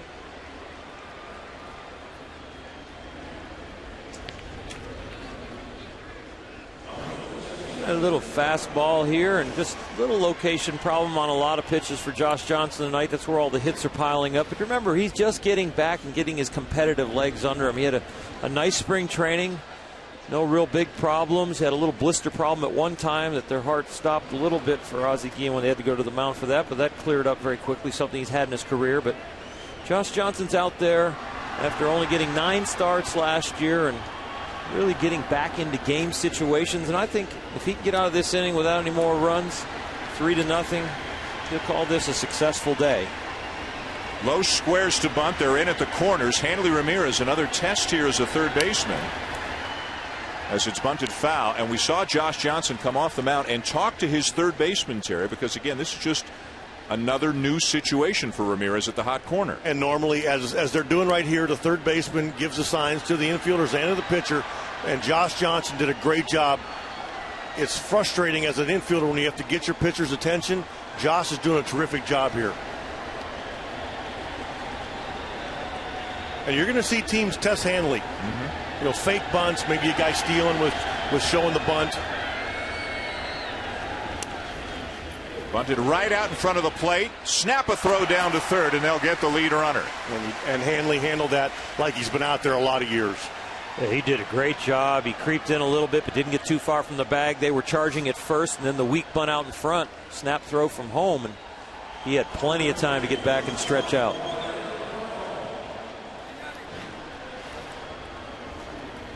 Can't see it here, but he had taken a step in like he has to.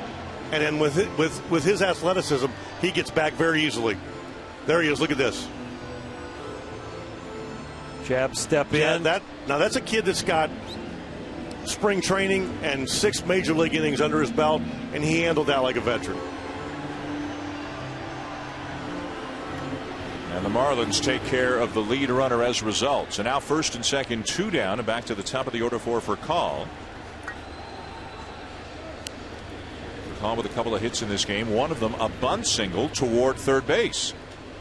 This is a really big at bat in this game. Josh Johnson get off feeling pretty good about himself. 3-0 going into his next start. If the Cardinals can start to spread this apart. Caught out at second by Infante to save a run. Johnson gets out of it. It remains 3-0 St. Louis.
Opening night baseball on ESPN is presented by Burger King. Try the new line of real fruit smoothies and fraps at Burger King.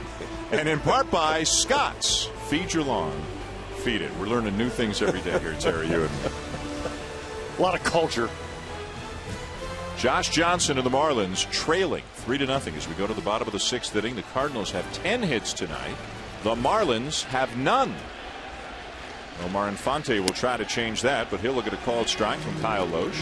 12 of 16 first pitch strikes from Loesch. Very efficient. Pitch counts low and yet to give up a hit. 0-2. Last year, he walked 10 batters when nobody was on base. That's a phenomenal stat where, like you said, he's attacking hitters and working ahead.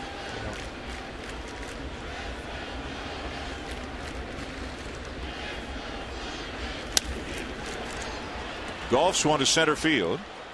Jay right there, 1 down. Let's take a look now at 3 moments from prior to tonight's game, brought to you by the Three Stooges.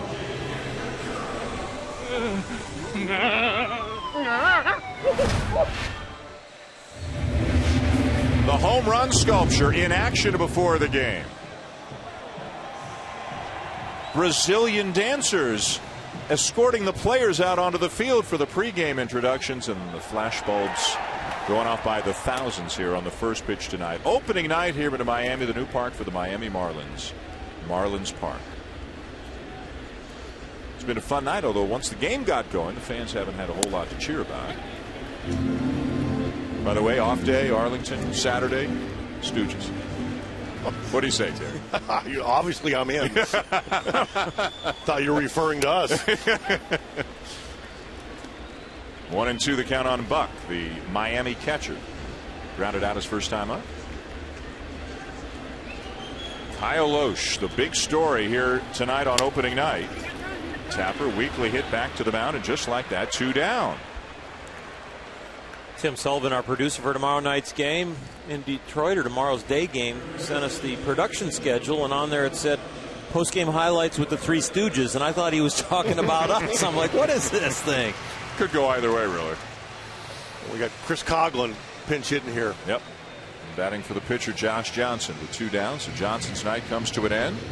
Coughlin, a former Rookie of the Year, now relegated to 4th outfielder duty for the Marlins.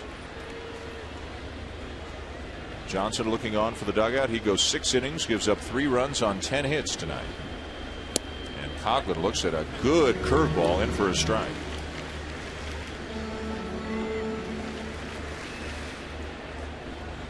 Ozzie embracing Johnson in the dugout after his opening night performance as Coughlin waves at another off-speed pitch, 0-2.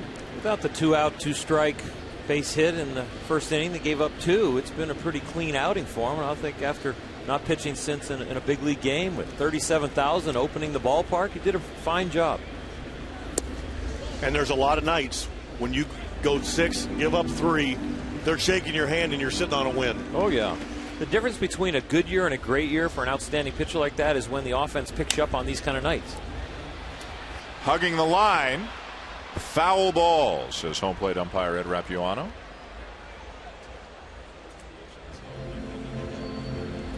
I don't know if Kyle Loesch knows it. He probably does at this point, but a little exhale when he picked up the ground ball might have been, that could have been the hit. You just never know what's running through your mind. You run over their line, let's get that. Oh, it was coming back. And he did a big exhale at the end and goes, whoa, whoa, whoa. That ball was coming back. Yeah. That was pretty close to the chalk there when he picked it up.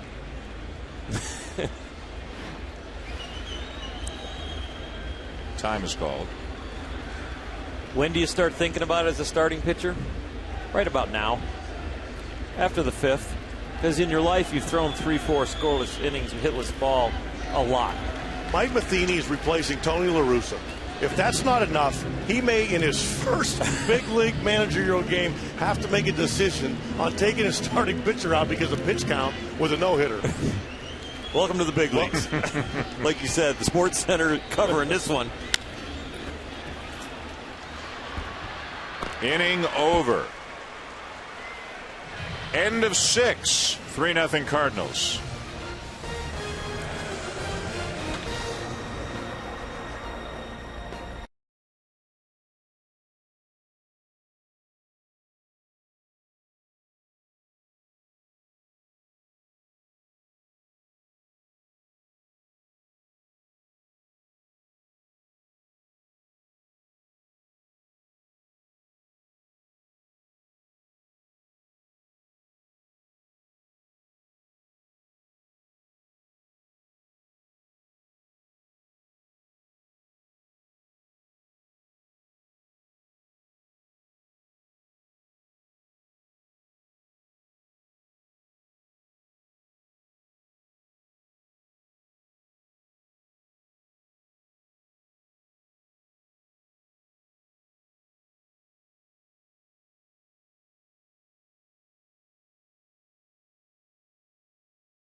Seventh inning, and welcome back to opening night baseball on ESPN, presented by Burger King.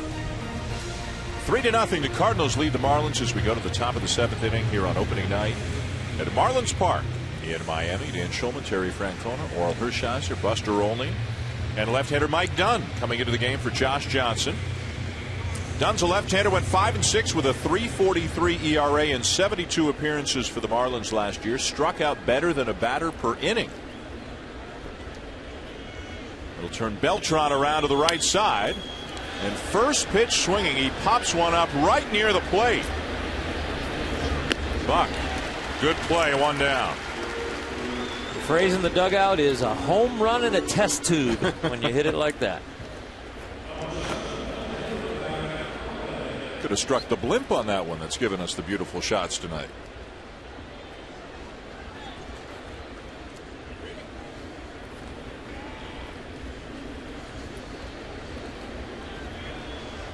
Sold out better than 37,000 here in this ballpark on opening night.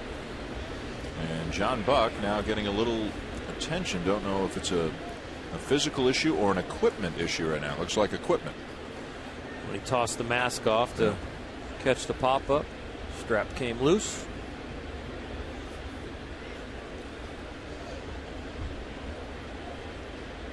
Ed Rapawano getting a little laugh with him back there behind the plate. Here's Matt Holliday 0 for 3.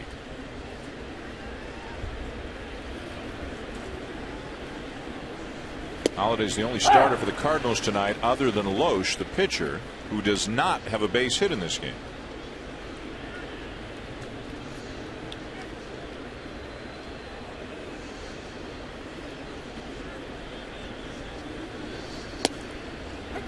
On the corner, 0-2. Walking through the clubhouse before the game, we were talking to him, and he was so happy that he was healthy. I think last year was such a struggle at times for him, and he wants to play so bad, but it was just a struggle to perform. By all accounts, he's taken on more of a leadership role as well. Invited some of the young prospects from the organization to come work out with him during the winter. Taking some of the younger guys under his wing. David Freese talks about how Matt Holliday's almost like a big brother to him.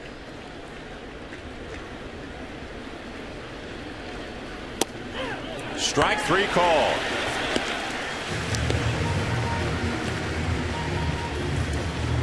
He's always had that reputation as being kind of a gym rat. And he wants to be at the ballpark all day, and he just wants to play baseball, and he's never lost sight of that.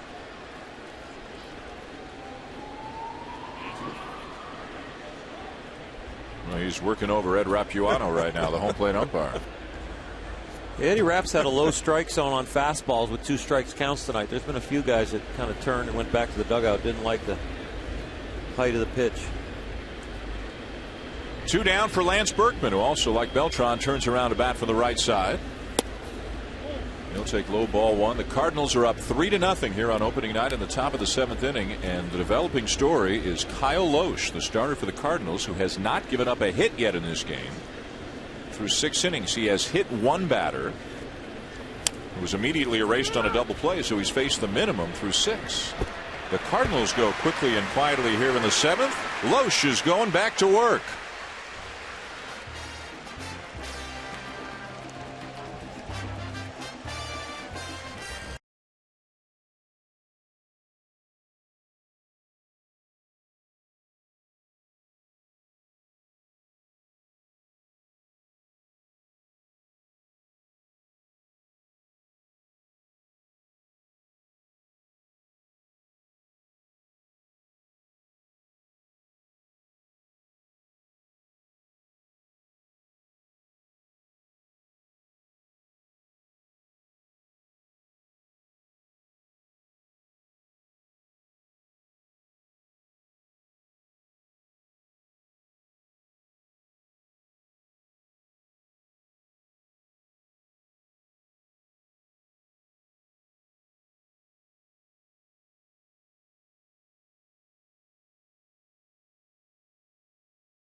Opening night stateside here at Marlins Park. The Cardinals lead the Marlins 3-0 as we go to the bottom of the 7th, and the story is the man on the mound right now. Right-hander Kyle Loesch, who has not given up a hit through 6 innings tonight. 3 runs on 10 hits for the Cardinals. Loesch has hit one batter who was immediately erased on a double play. He hasn't walked anybody. Bob Feller has the only opening day no-hitter in Major League history. Rapid Robert. That's a pretty young Bob Feller, too. I think he broke in 36, I want to say. And he broke in as a 17-year-old. That's probably a 21-year-old Bob Feller right there. Let me read you a Kyle Loesch quote. I'm trying to keep guys off balance, keep the ball out of the middle plate, and get them to hit it to someplace, somebody weakly, and hopefully they will hit it at somebody. He's certainly done that. The key for him is to get the ball out of the middle of the plate, especially a guy with this kind of speed and Jose Reyes, because he hits it weakly or sharply, he can find first base. And there it is. And finally, the fans here in Miami, on their first night in their new ballpark, finally get to cheer a base hit.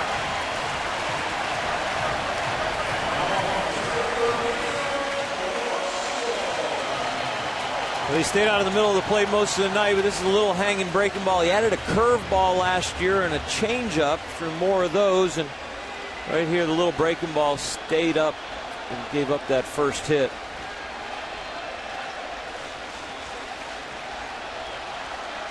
Let's go Marlins. The chant here in Miami. The speedster Reyes aboard. Bonifacio is the batter.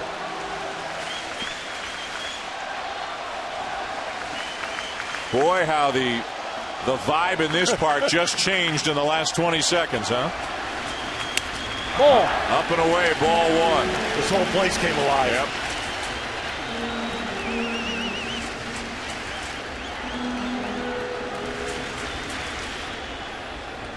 A step inside the bag at third is Freeze. Middle infielders a double play depth. Outfielders play Bonifacio a little bit to hit the ball the other way. A chopper speared by Loesch to second for the lead runner. They get the force on Reyes.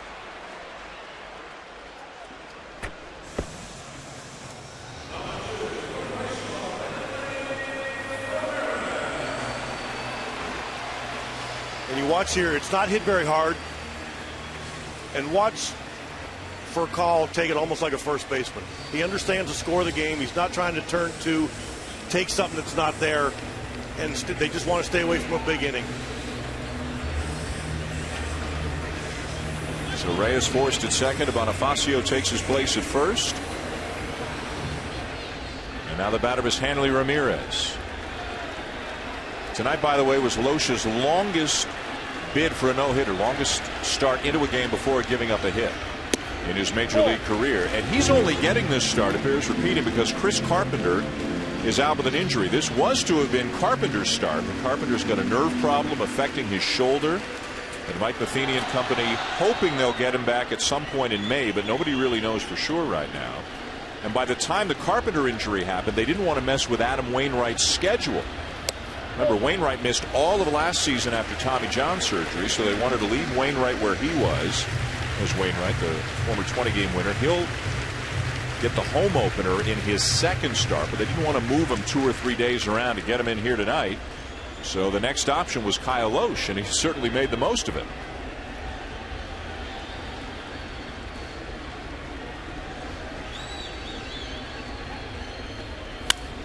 A high fly ball to left field.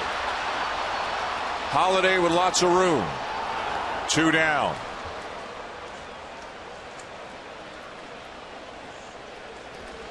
Let's take a look now at some of the keys to the season for the St. Louis Cardinals, brought to you by Scott's. And for the Cardinals, you think about the starting pitchers. Can Wainwright bounce back and become the pitcher he was 2 and 3 years ago? And can Carpenter come back at some point and be what he's been over the years? And Chris Carpenter is a huge loss. Adam Wainwright they lost last year, and that was a blow, and everybody kind of crossed the Cardinals off. But with Chris Carpenter out, Remember, he was 4-0 in the playoffs, 2-0 in elimination games. He's the heart and soul of that staff. Wainwright's going to have to pick up where he left off before his injury, and that's the thinner version to the right of Adam Wainwright of Jake Westbrook, who's throwing the ball very well and got a new regimen for his body and eating better. And he had a great spring, so those two want to solidify the Cardinal rotation. It was a big loss losing Carpenter. A drive to deep right center. Jay racing back, makes the catch. Stanton retired. The inning is over. End of 7, still 3-0.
Opening night baseball on ESPN is presented by Burger King. Try the new line of real fruit smoothies and fraps at Burger King. A tour down South Beach, not too far from here. We're in the Little Havana section of Miami. Marlins Park, the new home of the Marlins, who trail 3-0. As we go to the top of the 8th inning, and the third pitcher of the night for the Marlins is right-hander Ryan Webb.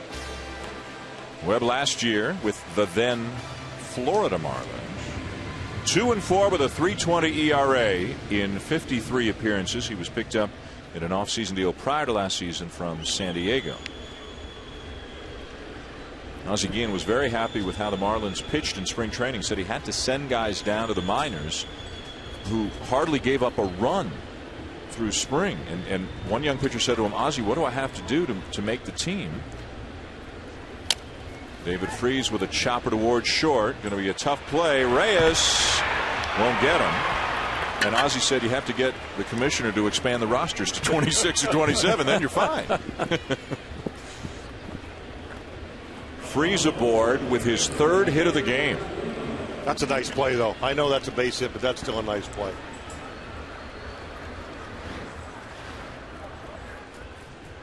Look at this. Look at it. Just like hitting. Keep your eyes to the ball. Look how athletic he is, throwing across his body.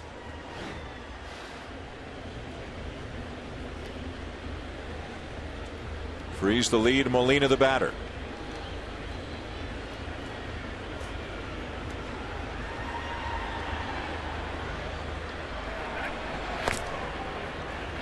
Molina's always a candidate for a hit and run. Doesn't walk much. He's putting the bat on the ball. Pretty safe bet. You put a runner in motion, he's going to hit the ball and put it in fair territory.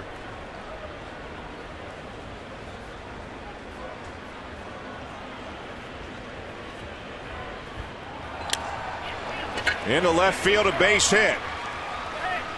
Freeze around second, heading for third. Molina on his way to second, beats the throw.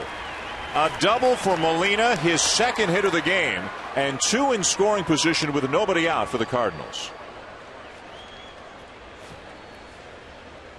Tell you what, there's a lot of scouts writing down about the left field arm of Logan Morrison right now because he's had a few throws out there, and that's not a real strong arm. There's going to be some people trying to take some extra bases on him. And there's some ground to cover out there. There sure is. We have a great view of this. He makes his turn, he rounds it off, and then as he comes in there, just his footwork was kind of screwed up, took the velocity off the ball. He threw it accurately, but he's battling that knee a little bit. Yep. And instead of being able to pivot and make the turn, he rounded it, and it cost him a couple steps. But again, he is battling that knee. Yep. And he's had to slow down before he goes in there to pick that up, take that pressure off that leg. And Ozzie Guillen had a left-hander up, and he's on his way out to the mound. So Webb's season debut doesn't last very long. Randy Choate will be coming in when we come back.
Aerial coverage of tonight's game is provided by Goodyear.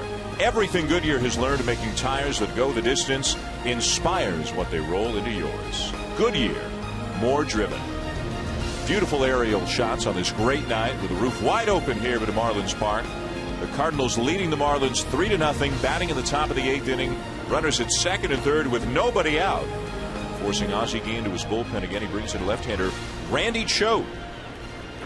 His numbers from a year ago with the Marlins, spent the 2 years prior to that on the other side of the state with Tampa Bay, and put up some good numbers there. A guy you've obviously seen a lot when the Red Sox played the Rays over the 09 and 2010 seasons. And this is exactly why he's here, to get a left-hander out in a big situation. Infield's halfway right now for the Marlins. They might charge here. Yeah.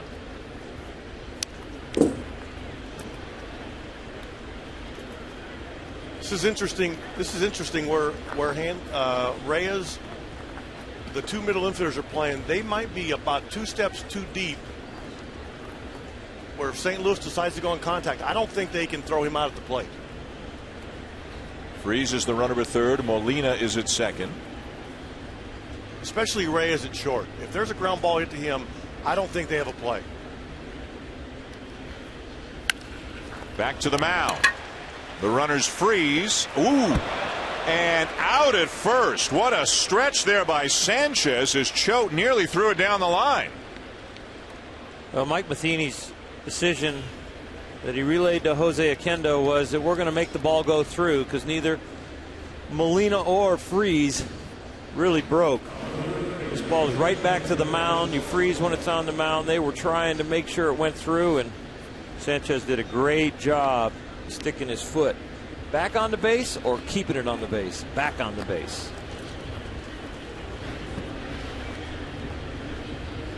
And now Buck and Ramirez to the mound to talk with Choate.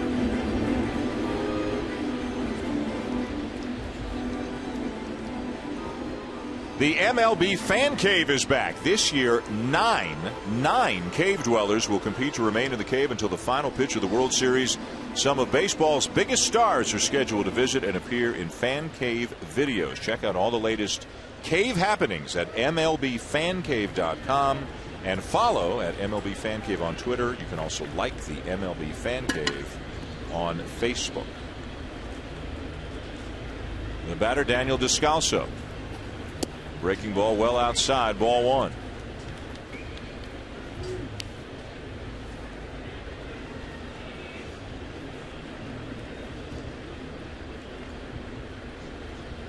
Descalso can play third, short, and second. He's starting at second base tonight. Tyler Green is a right-handed bat who will get some time at second base this year, former first-round pick. Not going to be a straight platoon. They're both going to get some time there. Descalso provides depth at a number of different positions. And if you're wondering why they're just not walking him intentionally, St. Louis has somebody up in the bullpen. If you walk him, you got bases loaded. It's not a lock that Loesch is going to hit. So Salas up in the pen for St. Louis. Loesch on deck.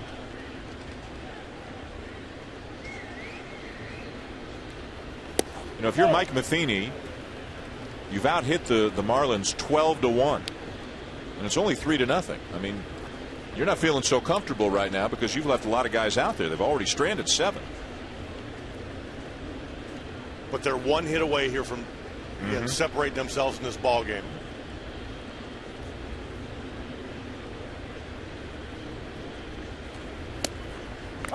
Three and one.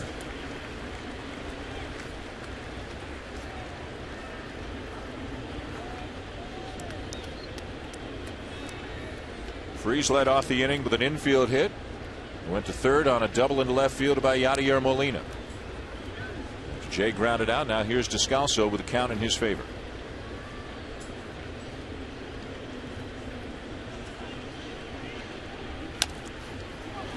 Weekly hit back toward the mound. The only play is for Choate to put the tag on Descalso, so he'll pick up an RBI. Freese scores. Molina to third. 4-0 Cardinals.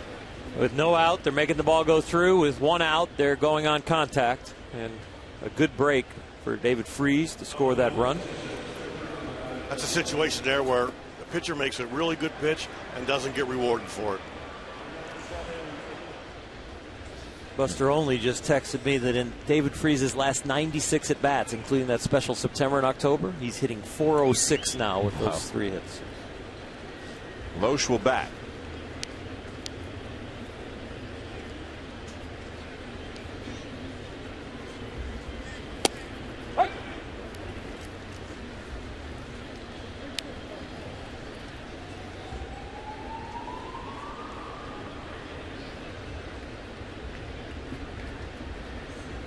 You know, I started tweeting a little more, Dan and Tito. I've noticed. You guys, you know, and I'm getting hammered right now because I jinxed Kyle Loesch in the no-hitter. They're like, you should lose your pitcher's fraternity card. I did it first. No, we all did it, but you know what? We don't have a fraternity. It's kind of news. We don't talk about it in the dugout.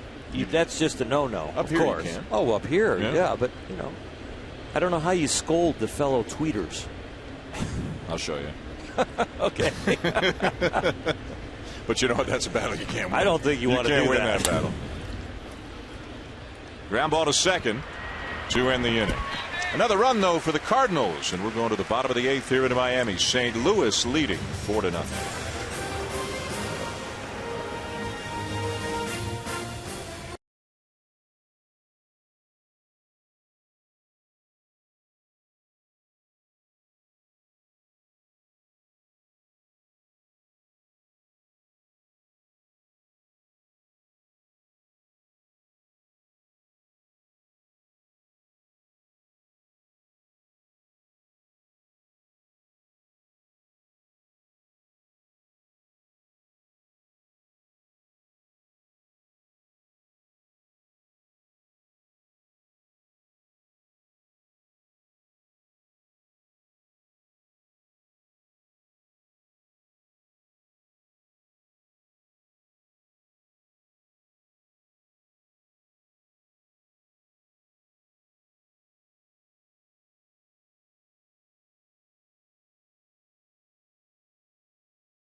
A look at West Plaza here in Miami. We're at Marlins Park, opening night. First regular season game for this nice new ballpark, the retractable roof. New home of the Marlins. Bad news for the Marlins, though, is between the white lines, it has not gone their way.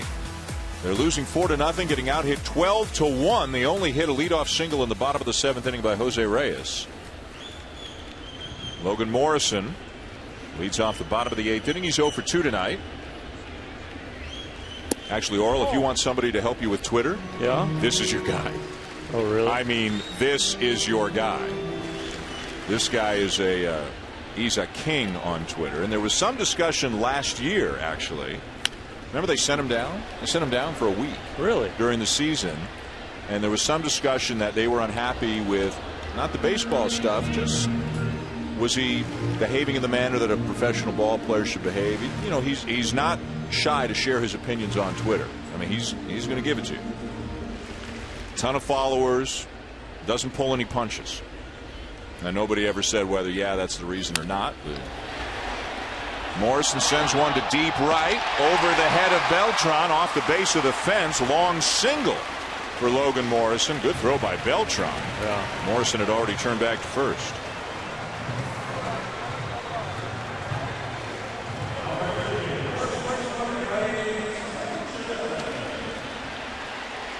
You know, it's actually a good pitch. Watch Morrison bring his hands in just enough to get the barrel of the bat to the ball. And he's a big, strong kid, and the bat takes the rest.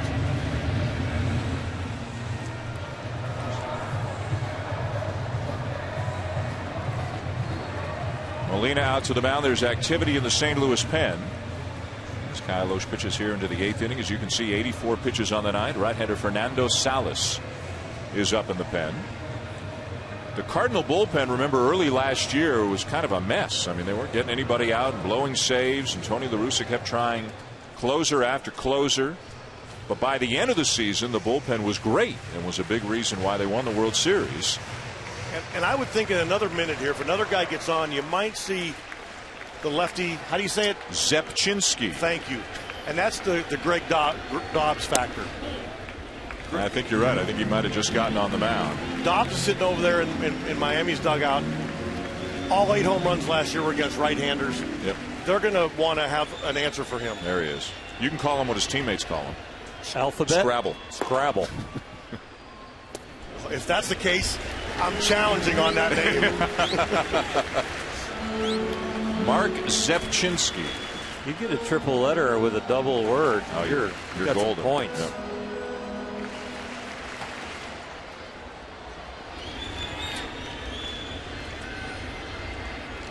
2-0 the count. Gabby Sanchez the batter.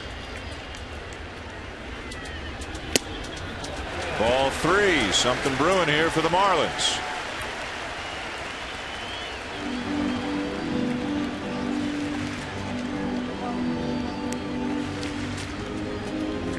Just the second 3-ball count tonight for Kyle Loesch.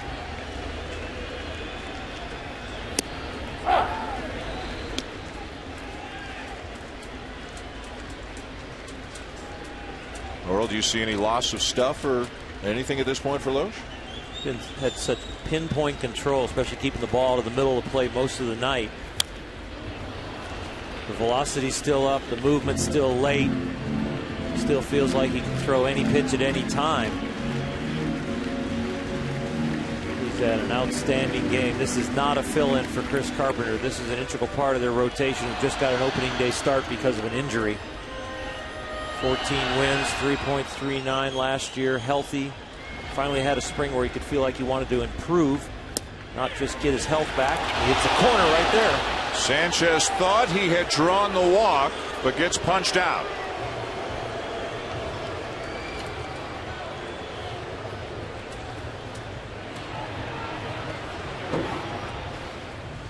Three and 2, and he makes what is a pitcher's pitch. K-Zone's got it right on the corner, so does Ed Rapawanu. And for a last pitch of the night for a pitcher, it was a pretty doggone good one. Mike Matheny to the mound in a regular season game for the first pitching change of his managerial career, and a job well done by Kyle Loesch here on opening night. 7 1/3, leaves with a 4-0 lead. Fernando Salas on his way in for the Cardinals.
Tomorrow, ESPN2 has an opening day doubleheader, including the Red Sox in Detroit. The first game of the regular season for Prince Fielder with the Tigers. The Marlins will go up to Cincinnati and take on the Reds at 4 Eastern. Friday, another doubleheader. The Giants and Diamondbacks at 7 Eastern. And then the Royals will take on Albert Pujols and the Los Angeles Angels at 10 Eastern time. Great baseball coming your way over the next couple of days on ESPN2, and it's presented by Burger King. First pitch swinging. Infante, ground ball to second. Scoop at first and safe. Safe. And Berkman doesn't believe is Infante, and Berkman was 8 steps to the dugout. Have to get another look because Berkman seems certain that the out had been recorded, and now Mike Matheny just made his first pitching change, and now he comes out for his first regular season discussion with an umpire. With Mike Matheny's pitching change right there, he now has 12,235 more to catch Tony La Russa. Who's number one all time? Tony La Russa. Bobby Cox is second, and he's about 2,000 behind. How about that? Boy, he's out. Boy, no wonder he's coming off the field. Unless his foot came off the bag, and from that angle we couldn't see it. There's Tony La Russa, longtime manager of the Cardinals, now a special assistant to the commissioner.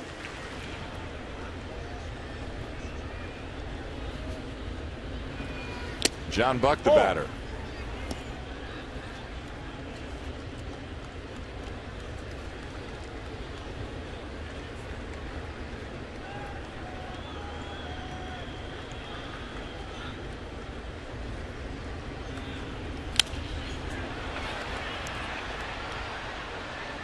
Pop up, but this ball will get out of play.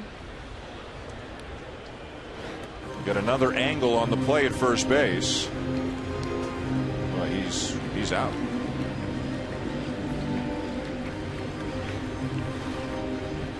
The call does not go Berkman's way, the Cardinals' way. So the Marlins still alive here in the bottom of the 8th. 2 outs and a man at first, down 4-0.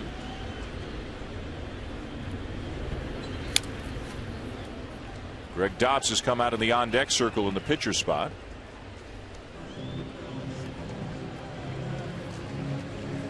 What a nice weapon for a National League team to have a guy like Greg Dobbs sitting over there as a left-hand pinch hitter.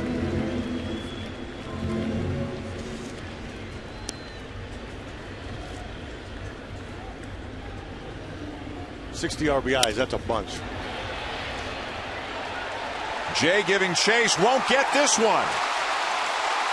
Infante around third and in to score. John Buck drives in the first run for the Miami Marlins here in their new park. It's 4-1.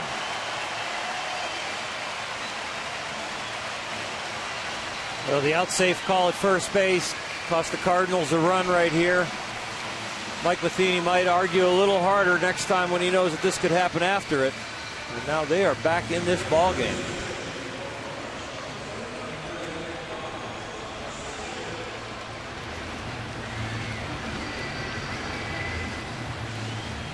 It's the first ball tonight that I thought actually carried well. Might have been a little shift in the wind. Nice piece of hitting. That ball was down. John Buck went down and got that ball well. Salazar, the left-hander Zepchinski on his way in with Greg Dobbs having been announced. Miami's on the board here in the bottom of the 8th.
John Buck drives in the first run of the season for the Miami Marlins. They're down 4-1 here in the bottom of the 8th inning. He's at second, 2 down.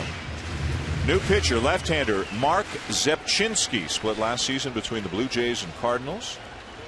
Not just your prototypical lefty specialist, can go longer, face righties as well. Ozzie Guillen brings up a pinch hitter for the pinch hitter as Austin Kearns will bat against Zepchinski. Dobbs was announced as the pinch hitter, then Mike Matheny got his lefty, so Ozzie Guillen brings up the right-hand hitting Kearns, a guy who had his best years with Cincinnati back at the beginning of his career, has also played for Washington, Cleveland, and the Yankees.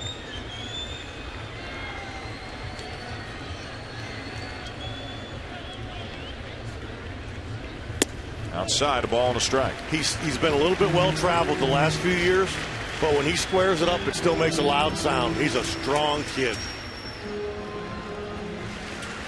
He's always been able to hit the fastball, that's for sure. And a little cripple breaking ball inside from a lefty he feasts on too, dropping the head of the bat on it. Zepchinski took just enough off on that. The count's 1-2. Little change up, a little fade and sink on it. Got him out front. Zepchinski, expert at getting lefties out. Last year they hit only 163, so Ozzie Guillen flip-flop pinch hitting for the pinch hitter to Austin Kearns, where you go up to about 275 that righties hit off of Zepchinski. So he gained 112 some points. Got him. Kearns strikes out, but the Marlins do get a run here in the bottom of the 8th. The first run for the home team in this brand new ballpark is John Buck goes down and gets it. Doubles to right center field, scoring Omar Infante with the first run for Miami.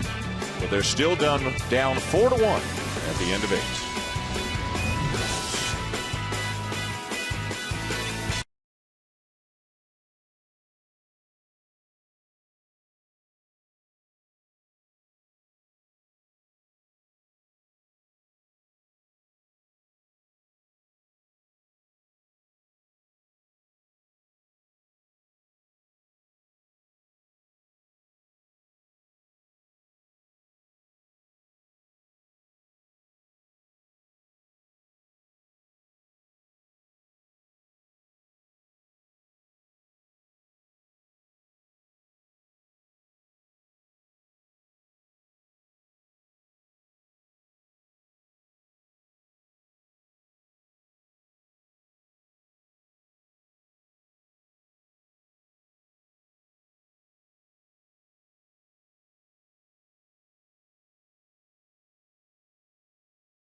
Goodyear. Everything Goodyear has learned in making tires that go the distance inspires what they roll into yours.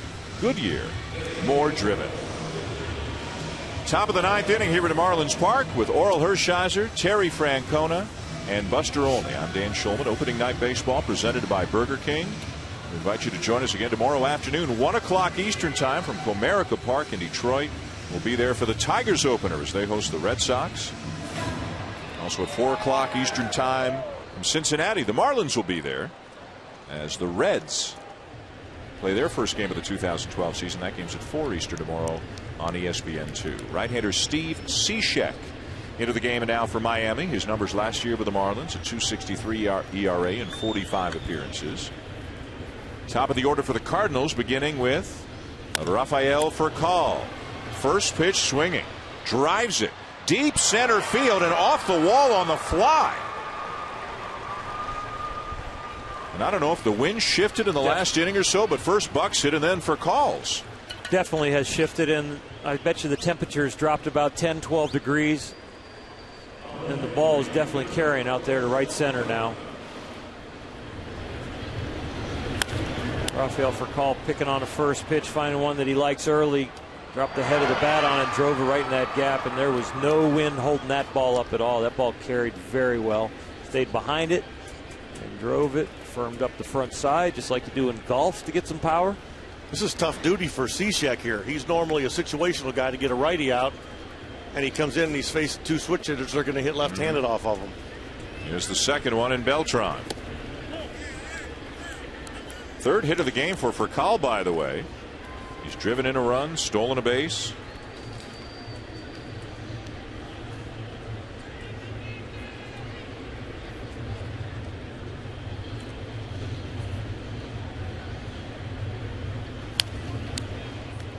You know, we talked to Mike Matheny before the game about Rafael Furcal because early in spring training, the scouting reports coming back that maybe he had lost a step and the swing had gotten long and bat was slow. And he said, you know, just a veteran player coming along. We talked to him in mid-spring and he started to bear down, started to shorten up the swing, getting into the slashes that we've seen and the running and bunting. And they really feel good about the way he's swinging the bat to start the season. Reaching for it, Beltran pops it up for Reyes. 1 down. And you can see him here. He's trying to pull that ball to move the runner. And he just got his hands too far inside. He tried to go out and around, trying to get it. He wanted to hook that to second so bad.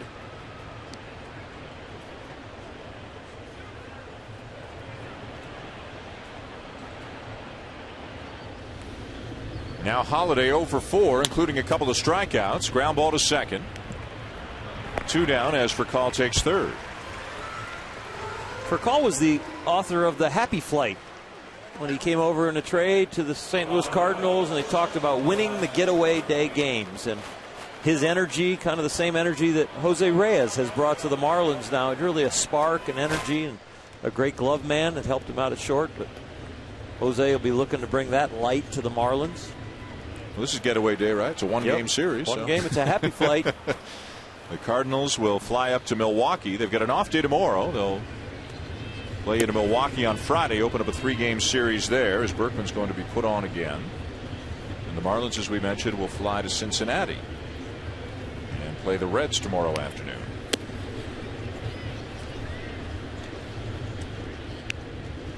There's the closer for the St. Louis Cardinals, Jason Mott. We're allowed to call him that this year. You're allowed to call him that.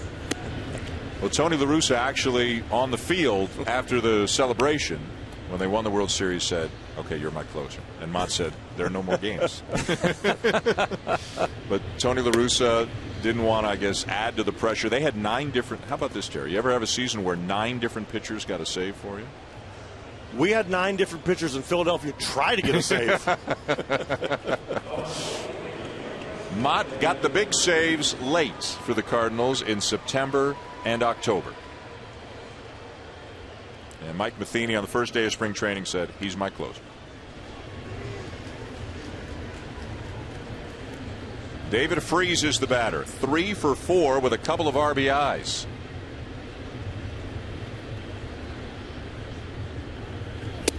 St. Louis has done a really good job of developing their own young bullpen arms. for general managers, there's not a bigger risk than going out and paying big money for relievers. Their years are so up and down. It's just always a gamble.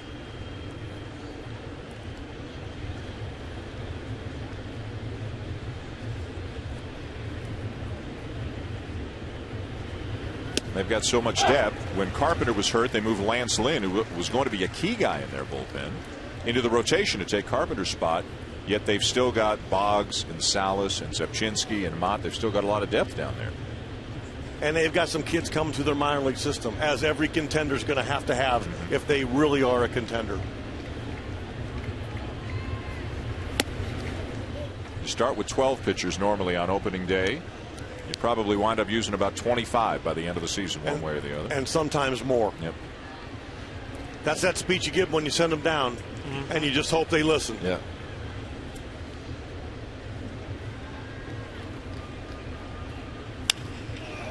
Fly ball to left field.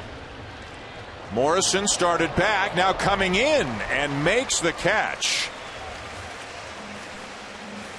Tougher night than it looks here at Marlins Park, but Morrison makes the play to end the inning.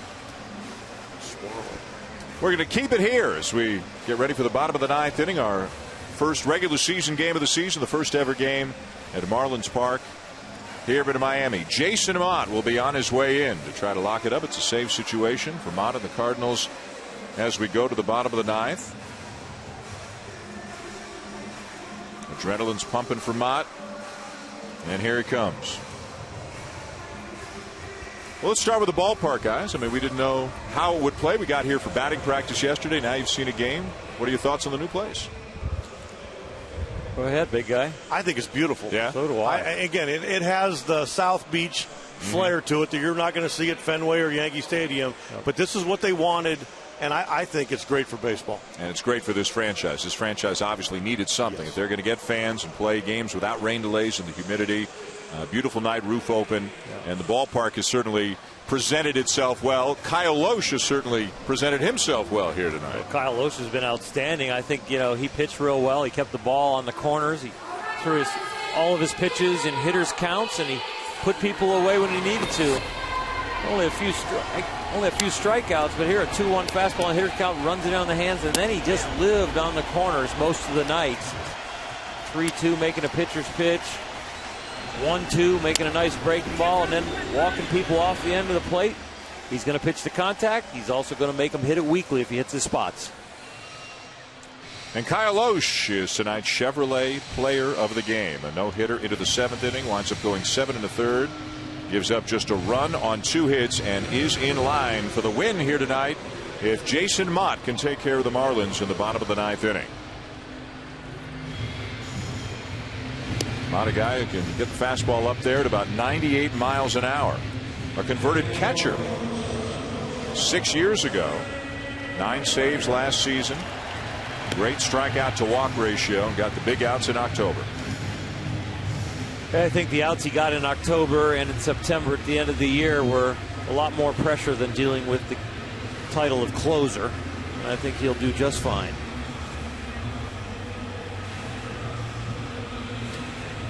As soon as this game is over, a reminder to stay tuned for baseball tonight. Carl Ravitch, John Kruk, Barry Larkin are here in Miami.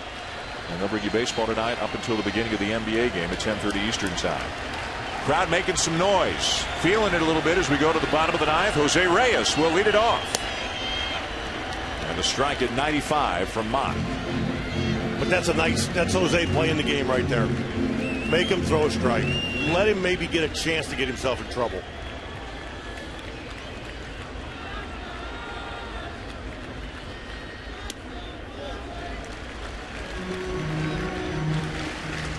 Reyes tonight is 1 for 3, a couple of fly balls, and then he had the first hit of the night for Miami, leading off the bottom of the 7th.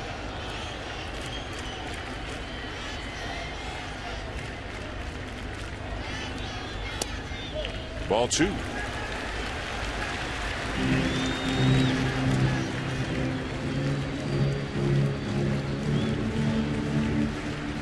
David Freese is in at third, looking for the possible bunt to keep Reyes off the base, but with the firmness of the pitch, he could be slapping it over there. be a little bit more comfortable now with 2 strikes that he can back up. When you're in there on the grass and you've got a guy in the mound throwing 95 plus and you've got a slap hitter like Reyes that can square it up, it's not real comfortable being in there about 6 feet inside the bag. 2-2. Line to left center. A base hit. Jay hustles over, cuts it off, and holds Reyes to a single. That was a really nice at-bat by Reyes. He went up there, he worked the count, gets to the point where he has to swing the bat, stays inside the ball. Once he hits it, comes out of the box hard, and doesn't gamble because they're down 3 runs. That's a nice piece of baseball right there, all the way around. Everything he could to let Mott put him on base. When he knew Mott wasn't going to do it, he did it himself. Bonifacio is the batter.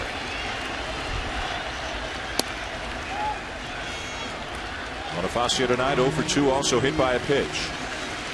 That risk of trying to get to second there is just not worth it. No. Not when you're down 3. And not when the guy hitting behind you doesn't ground into many double plays because he's so fast hitting from the left side.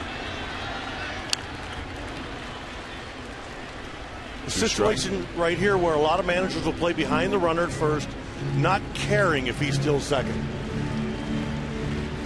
But the fact that you have a flamethrower on the mound makes it a little harder to pull through that hole. You like playing behind him still anyway? Everybody's different. Yep. But again, you're playing for the 3rd run, not for that 1 run there. Trying to stay away from a rally, a 1st and 3rd. You're not going to double up Bonifacio anyway. Reyes at first, Bonifacio the batter, and some of the big hitters, Ramirez and Stanton, due up next for the Marlins here in the bottom of the 9th. They're down by 3. Chopper back to the mound. The second one, not in time at first. Fielder's choice. 1 down. They could have put the bag back on the outfield grass. You wouldn't have doubled him up. Wow. That was fast. That looked like me and Dan Shulman pushing the car.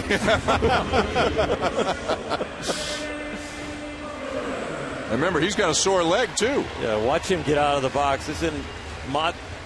Oh, my gosh. He's in Mott's glove. He's not even at the 45-foot line yet. And he just turns on the burners. It's not even close. And he coasted a little bit at the end there. Right? He wasn't even at full speed. Pull up at the tape. I don't need the world record. The Cardinals 2 outs away from victory here on opening night. The batter is Hanley Ramirez, 0 for 3. Hanley's been looking like he's wanting to go yard all night.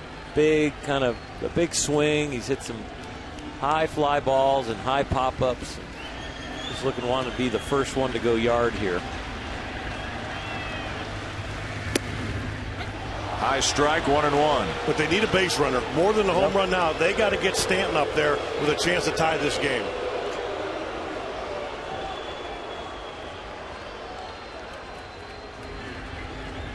See that little look there? From Ramirez to Rapuano saying, I don't know. That's the look you could give Ed Rapuano after you have 4 or 5 years in the league. You give him that look with about a year in the league and you're in trouble. And there's a clear-cut strike, 1-2. Nothing fancy from Mott so far. 3 fastballs in this at-bat. He's got a little changeup that's a new pitch this year, but I don't think it's time to break it out. I think he's going to go strength against strength, maybe default to a breaking ball, but he's liking that fastball. Maybe ride it up the ladder, go up by the letters where they call the strike. Blew it by him at 99 for out number 2. That borderline strike that got called on Hanley, that really set up the whole at bat, because now you're not only worried about velocity and breaking ball and getting on base, but you've got what you think is a large strike zone, and especially in an area with a guy throwing above 95 that's hard to catch up.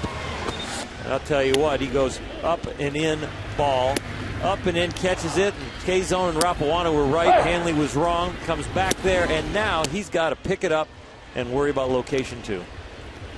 97, 98 at the letters. You're not going to hit it anyway. Nope. So the Marlins down to their final out. A 1-strike count on Giancarlo Stanton. Big swing and a miss, 0-2.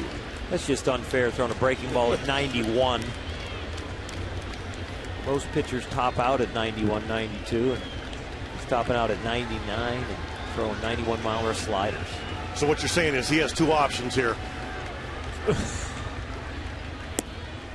Wouldn't chase that 93-mile-an-hour slider.